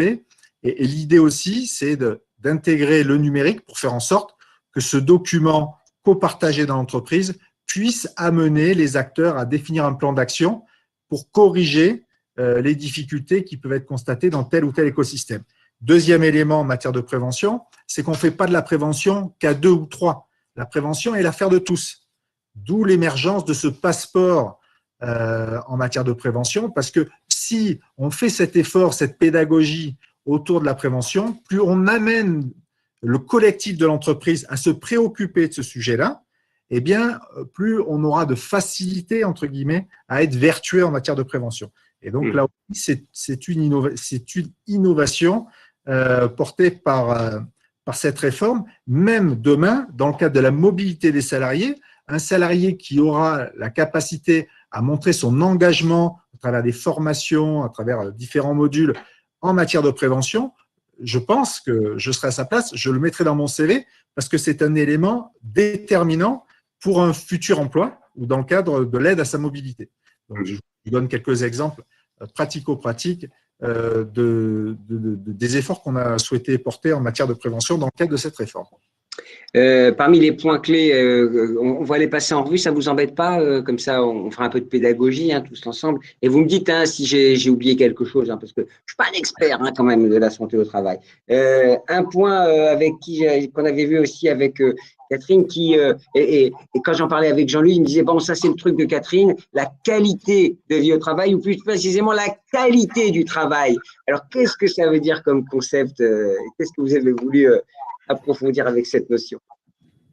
Alors, c'est pas un truc de Catherine, c'est un truc de la CFDT avant tout. Ça, je reconnais et de certaines. Je balance un peu, je suis désolée. Ouais, non, mais c'est de ton cœur, donc il y a aucun souci. Non, parce que collectivement, on tient vraiment à cette démarche. Donc, je rappelle qu'il y a eu un accord interpro qui était un accord expérimental sur la qualité de vie au travail. Qui, je dirais, embarquait des dimensions vraiment diverses et variées, et où le constat qui a pu être fait, c'est que autant justement sur les questions de télétravail, par exemple, d'égalité professionnelle, etc., certaines entreprises ou certaines branches se sont vraiment appropriées les choses pour avoir cet équilibre de vie, etc. Et puis, on a vu aussi fleurir des matchs très cosmétiques. C'était toute la révolution autour du bonheur au travail, les billards, les canapés, machin, etc. Donc, qui ne sont pas tout à fait ce que nous, on met derrière cette notion de prévention et de prévention primaire. Et donc, ce qu'on s'est dit, c'est que, justement, pour faire en sorte que le travail ne soit pas vu sous son aspect délétère, et que le travail doit être constructeur de santé. Et je rejoins ce que Jean-Luc disait à l'instant. Je pense que la période est en train de démontrer que les Français, les travailleurs français, ont une relation particulière au travail, on le savait, mais aiment travailler. Et c'est très révélateur en ce moment. Ceux qui n'en ont pas ou plus pour l'instant, et ceux qui ont un travail empêché. Et donc, derrière, ce qu'on a voulu porter et ce qui est inscrit dans l'accord, c'est de dire la qualité de vie au travail telle qu'on la conçoit, elle embarque des dimensions très, très, très, très vastes.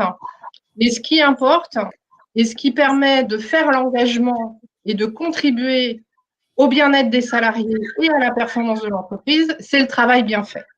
C'est ça. Et qu'en fait, dans des entreprises, on se rend compte que parfois, le travail est empêché. Il y a eu des universitaires qui ont écrit là-dessus. Je ne vais pas approfondir, mais il y a beaucoup de littérature là-dessus. Et donc, justement, se poser les questions de c'est quoi les éléments qui permettent d'avoir un travail de qualité. Donc, on tombe sur les organisations du travail, les conditions de travail, le management, etc., etc. Et c'est ce qu'on a fait, me semble-t-il, dans la deuxième partie de l'accord, qui parle de qualité de vie et des conditions de travail.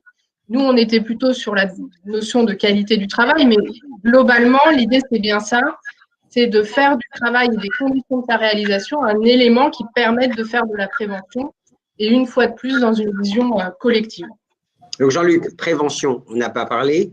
Qualité de vie au travail ou qualité du travail, selon la CFDT ou Catherine, qu'est-ce que vous préconisez? Quel est votre commentaire sur cette qualité?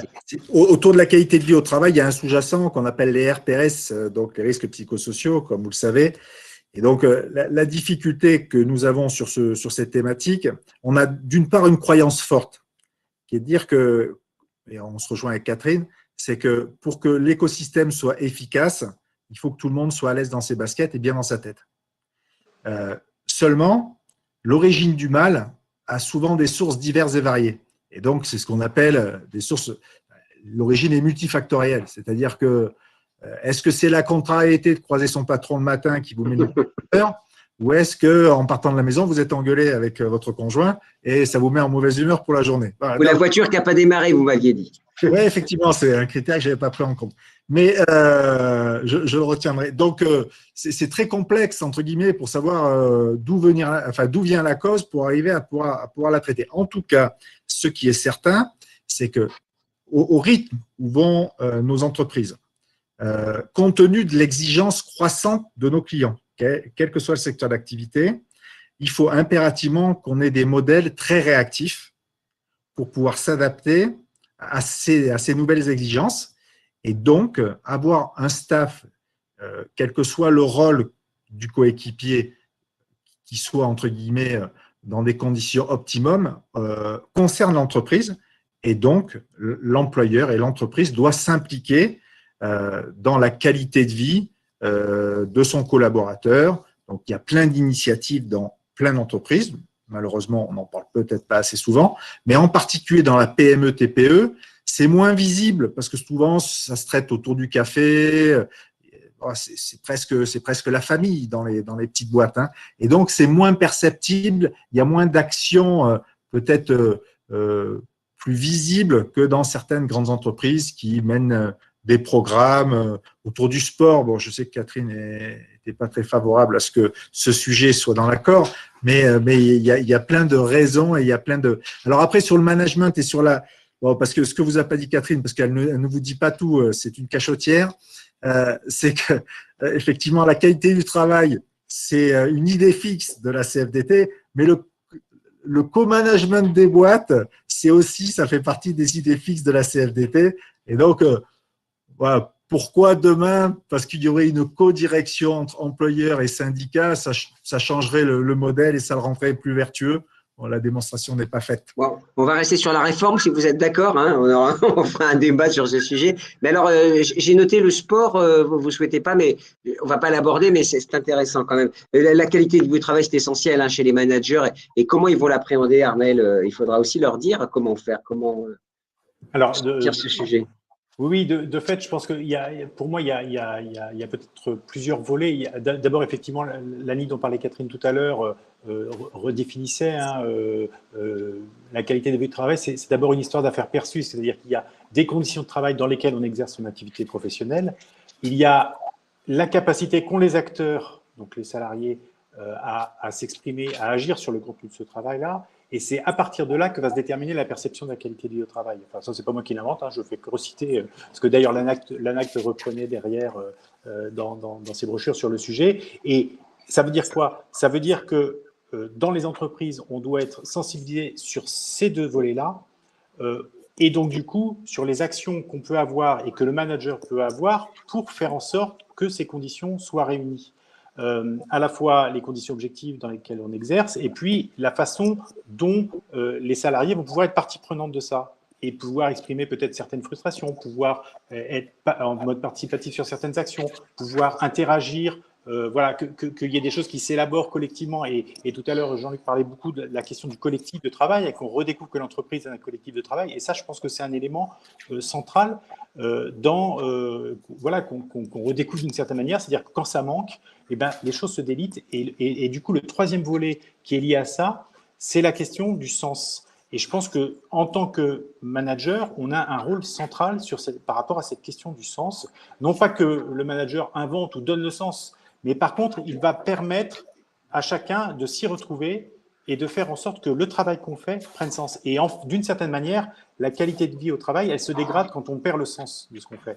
Non pas qu'il n'existe plus, mais parce qu'on sait, voilà, non, mais parce qu'on ne sait plus le trouver, parce qu'on ne sait plus l'identifier. Et la dimension collective, les temps informels, et puis les conditions objectives, hein, les prises de risques sur certaines activités, les éléments de dangerosité dans le travail, enfin, tous les éléments qui vont jouer, et puis les conditions de manière générale dans lesquelles on l'exerce, l'équilibre vie professionnelle, vie personnelle, enfin tous ces éléments-là vont jouer, vont être constitutifs de la qualité de vie au travail. C'est effectivement multifactoriel, donc ce n'est pas un sujet simple à appréhender, mais il est vraiment central. Et pour nous ramener à la question de la santé au travail, ben on sent bien que c'est un des éléments primaire, on va dire, premier, au sens premier, de cette grande question de la santé au travail. Donc, d'une certaine manière, la question de la formation sur ces questions-là, du coup, est aussi importante. Et c'est vrai, je le disais tout à l'heure, on a de plus en plus d'entreprises qui viennent nous questionner sur ces questions-là, sur ce qu'on peut mettre en place comme dispositif de formation pour accompagner les managers, et parfois plus largement, autour de ça.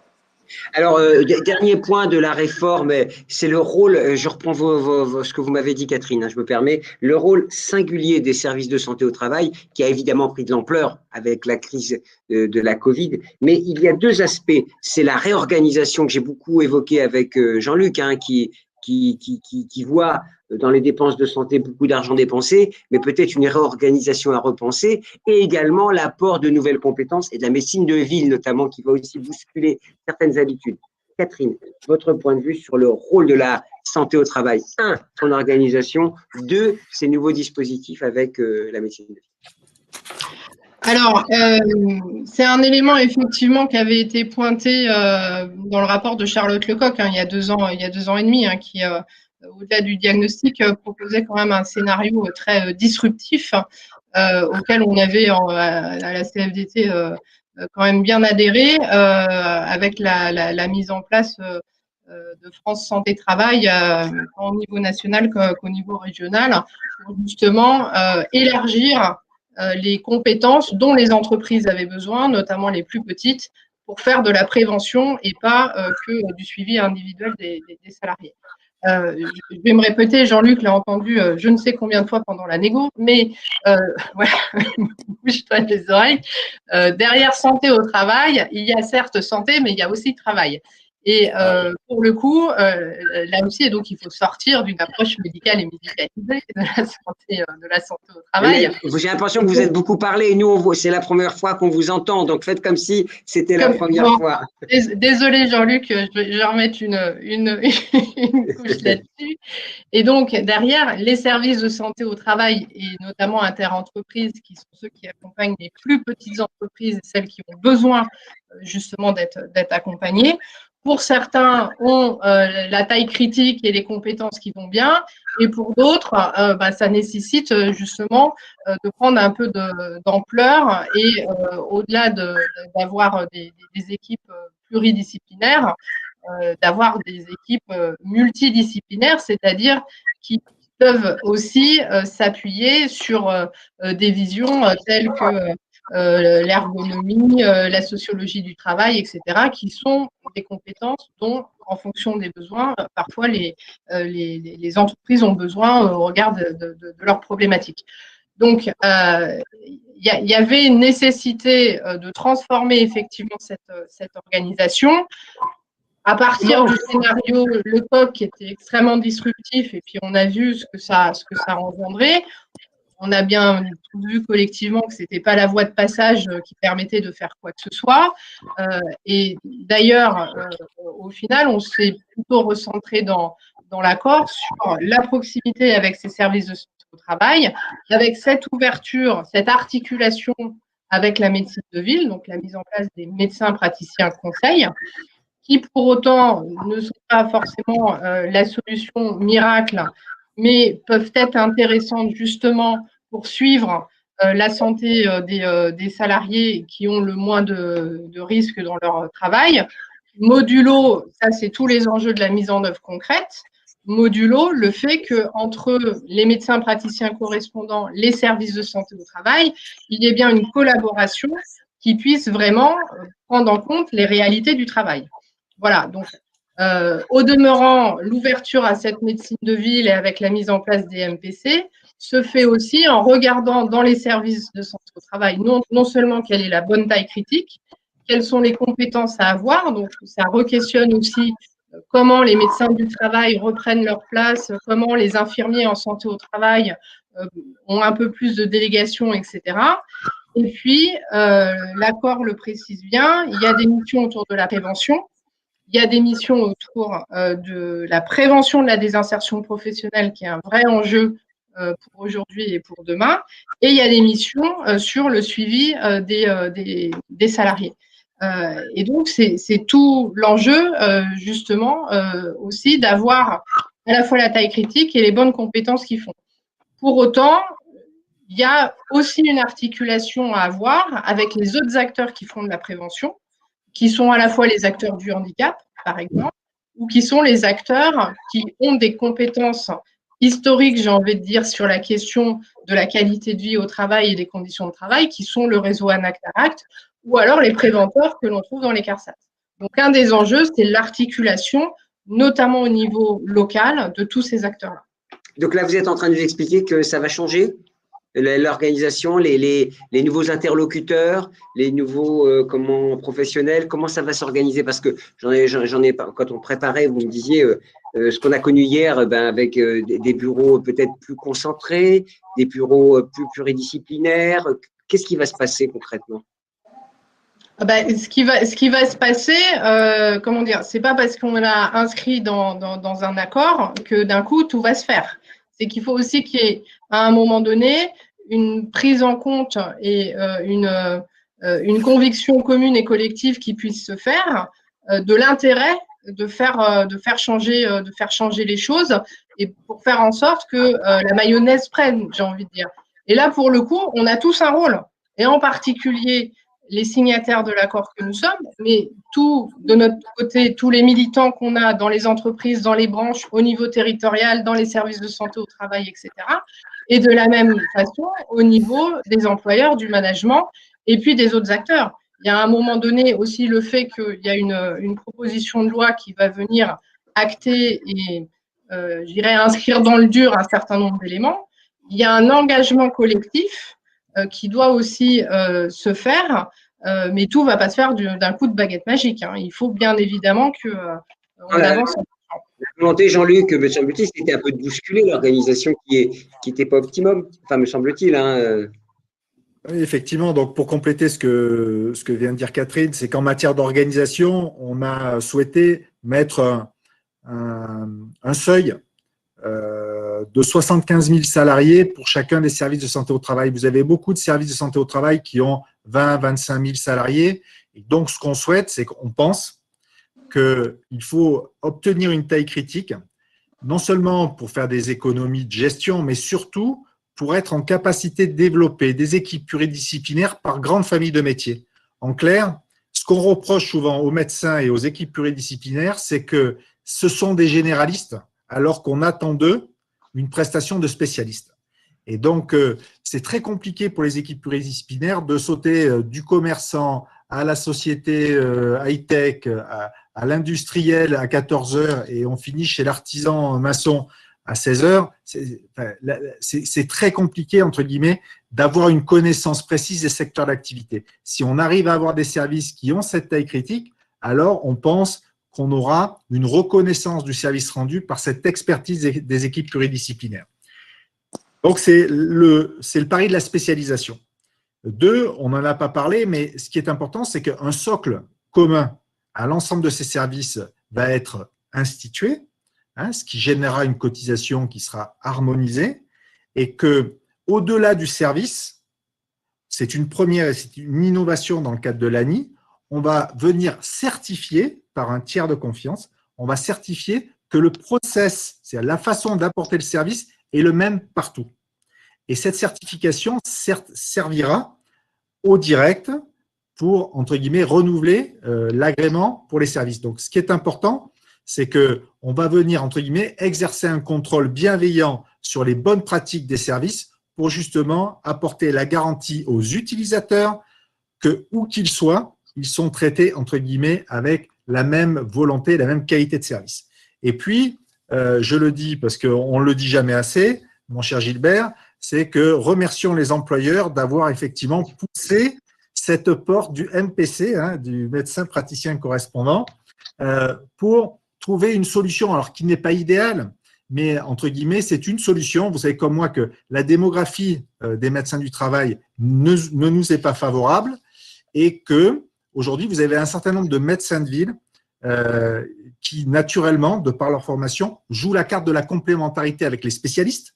Mais bizarrement, il y avait une cloison entre la médecine de ville et la médecine du travail. Et ce qu'on a souhaité à travers ce statut du MPC, du médecin praticien correspondant, c'est de créer des passerelles pour, pourquoi pas, après un professionnel qui a fait de nombreuses années éreintantes en tant que généraliste, se dire je vais peut-être finir ma carrière dans un service de santé au travail parce que j'ai eu l'habitude de travailler avec eux. C'est un environnement qui me plaît. Et si on ne se fait pas se rencontrer les uns les autres, comment voulez-vous, entre guillemets, se comprendre et collaborer? C'est une des ambitions de l'ANI.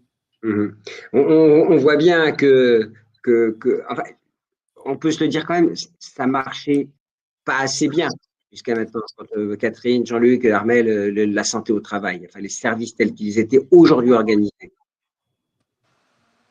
Catherine, je vous vois dubitative. Je pense que c'était très hétérogène, les services de santé au travail inter-entreprise. En fonction des territoires, en fonction de l'histoire, on a toujours des services qui font très bien le job, y compris qui ont traversé la crise sanitaire en étant à l'initiative, etc. Et puis d'autres où c'est pas tout à fait ça, effectivement. Voilà. Après, derrière la question des services de santé au travail, il y a aussi toute l'articulation à faire avec les services de branche, les services autonomes aussi, qui sont assez intéressants parce que, comment dire, ce qu'il faut bien voir, c'est que dans l'accord tel qu'on l'a négocié, bien évidemment, il y a une focale sur les services de santé inter-entreprises parce que ce sont les PME qui ont le plus besoin d'être accompagnées. Au demeurant, il se passe aussi des choses dans les services dans des grandes entreprises qui ont d'autres moyens, etc. Et qu'un des intérêts, c'est aussi de regarder comment tout ça collabore. Voilà. Donc, le pari, c'est quand même transversalité, collaboration, complémentarité, et d'arrêter de se raisonner chacun dans son couloir et de dire qu'on a des compétences complémentaires et que, pour le coup, ça doit servir aux entreprises, aux employeurs, salariés, etc. Donc là, il y aura un boulot de travail. Armel, vous vouliez dire un mot? Oui, pour rebondir sur ce que disait Catherine à l'instant, moi je suis assez d'accord sur cette histoire, enfin cette question d'hétérogénéité. On avait des situations très différentes. Moi, pour avoir travaillé dans des structures de taille très différentes, des structures privées, publiques, de la petite TPE jusqu'à la grosse boîte, c'est vrai qu'on a des réalités très différentes qui avaient clairement un problème d'image d'un certain nombre de services de santé au travail, de médecins de prévention, et que il y avait clairement un enjeu. Donc de ce point de vue-là, je pense que, enfin, sans être spécialiste et expert de cette question, on peut que se réjouir des évolutions qui vont être apportées. Je pense aussi, et ça rejoint ce que disait Jean-Luc et qui a fait écho à partir de mon expérience, c'est l'enjeu de compréhension des enjeux des entreprises par la médecine du travail. Et de fait, cette montée en compétences va permettre, à mon avis, d'avoir un meilleur dialogue et quelque part, on va dire, un socle commun d'échange entre l'entreprise d'un côté, les médecins du travail, parce que comme le disait Catherine tout à l'heure, c'est la médecine du travail.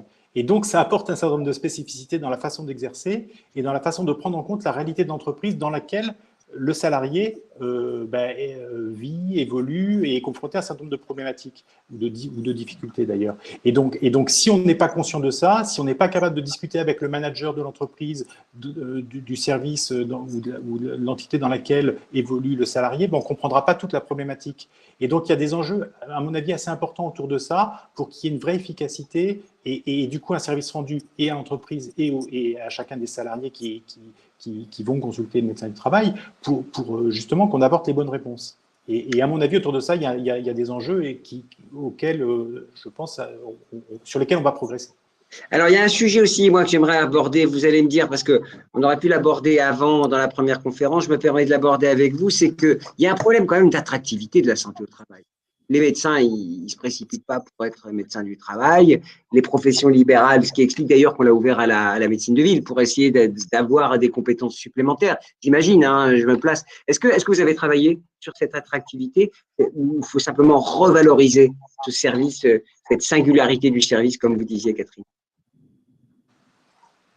C'est un sujet qui est malheureusement pas récent, la question de l'attractivité de la médecine du travail. On l'a pas traité en tant que tel dans l'accord. Au demeurant, quand on essaye de replacer le médecin du travail dans le service de santé pour qu'il soit à la fois spécialisé sur certains suivis de salariés, etc., mais aussi qu'il ait un rôle beaucoup plus global, j'ai envie de dire, de manager de l'équipe pluridisciplinaire, et puis y compris de regarder comment il peut collaborer avec les acteurs externes en fonction des compétences dont le SSCI a besoin pour répondre aux besoins des entreprises. Je pense que ça peut être un des éléments. Voilà, mais la question de l'attractivité, le parcours du médecin du travail, la reconnaissance, etc., elle est pas nouvelle. Je pense que ça passe aussi, ça a été montré depuis pas mal de temps, par la nécessité que le médecin du travail en particulier, mais son équipe de manière plus globale, soit en prise avec les réalités et donc soit dans une proactivité pour aller sur le terrain. Et très régulièrement, ce qui peut être aussi reproché, c'est le médecin du travail. Ah bon, moi je l'ai vu lors de ma visite médicale, mais autrement, je ne l'ai jamais vu.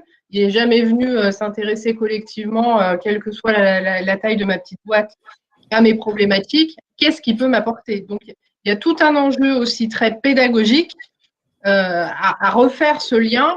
Et je pense que le fait que les services de santé au travail, et d'ailleurs certains ont déjà pris l'initiative et anticipé, de dire dès qu'il y a une entreprise qui adhère, on va la voir, on explique, on fait des réunions collectives, etc., on explique comment on peut aider.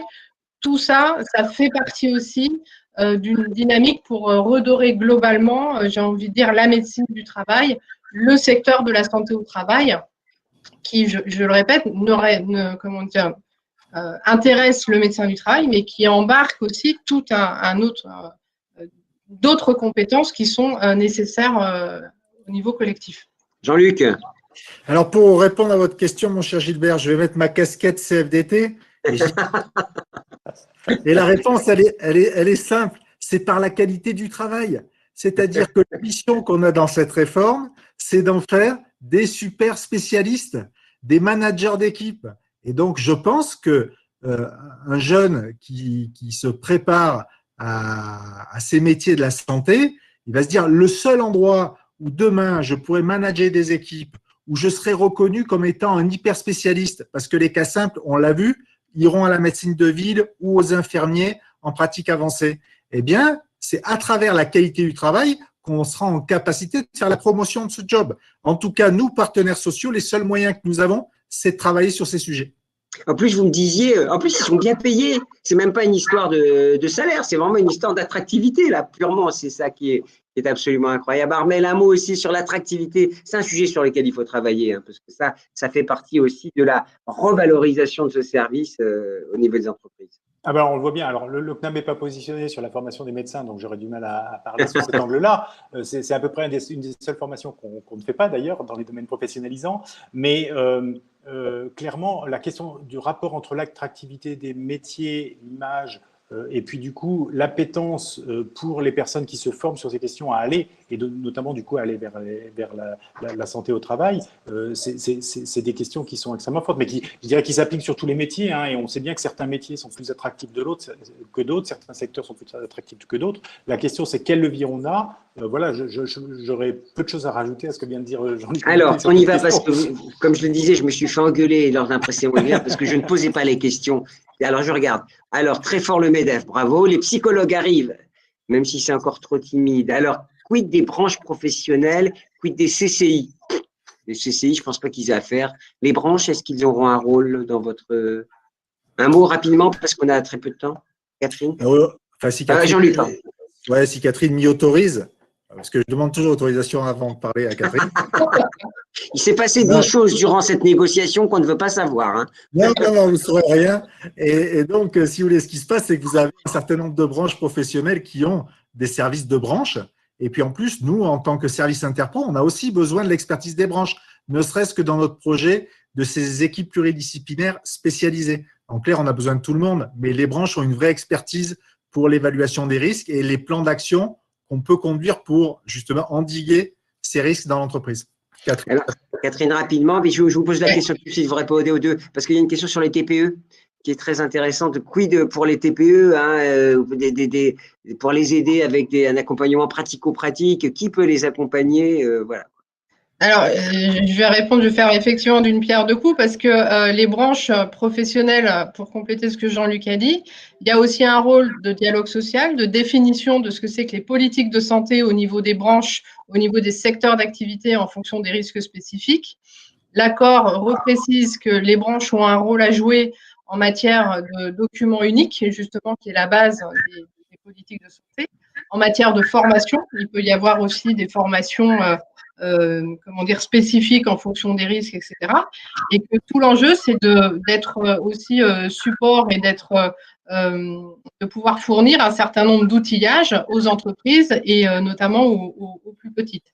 Et puis de manière très concrète, très factuelle, les premiers acteurs pour accompagner les TPE, PME, c'est bien les services de santé au travail, interentreprises en particulier, mais de branches aussi.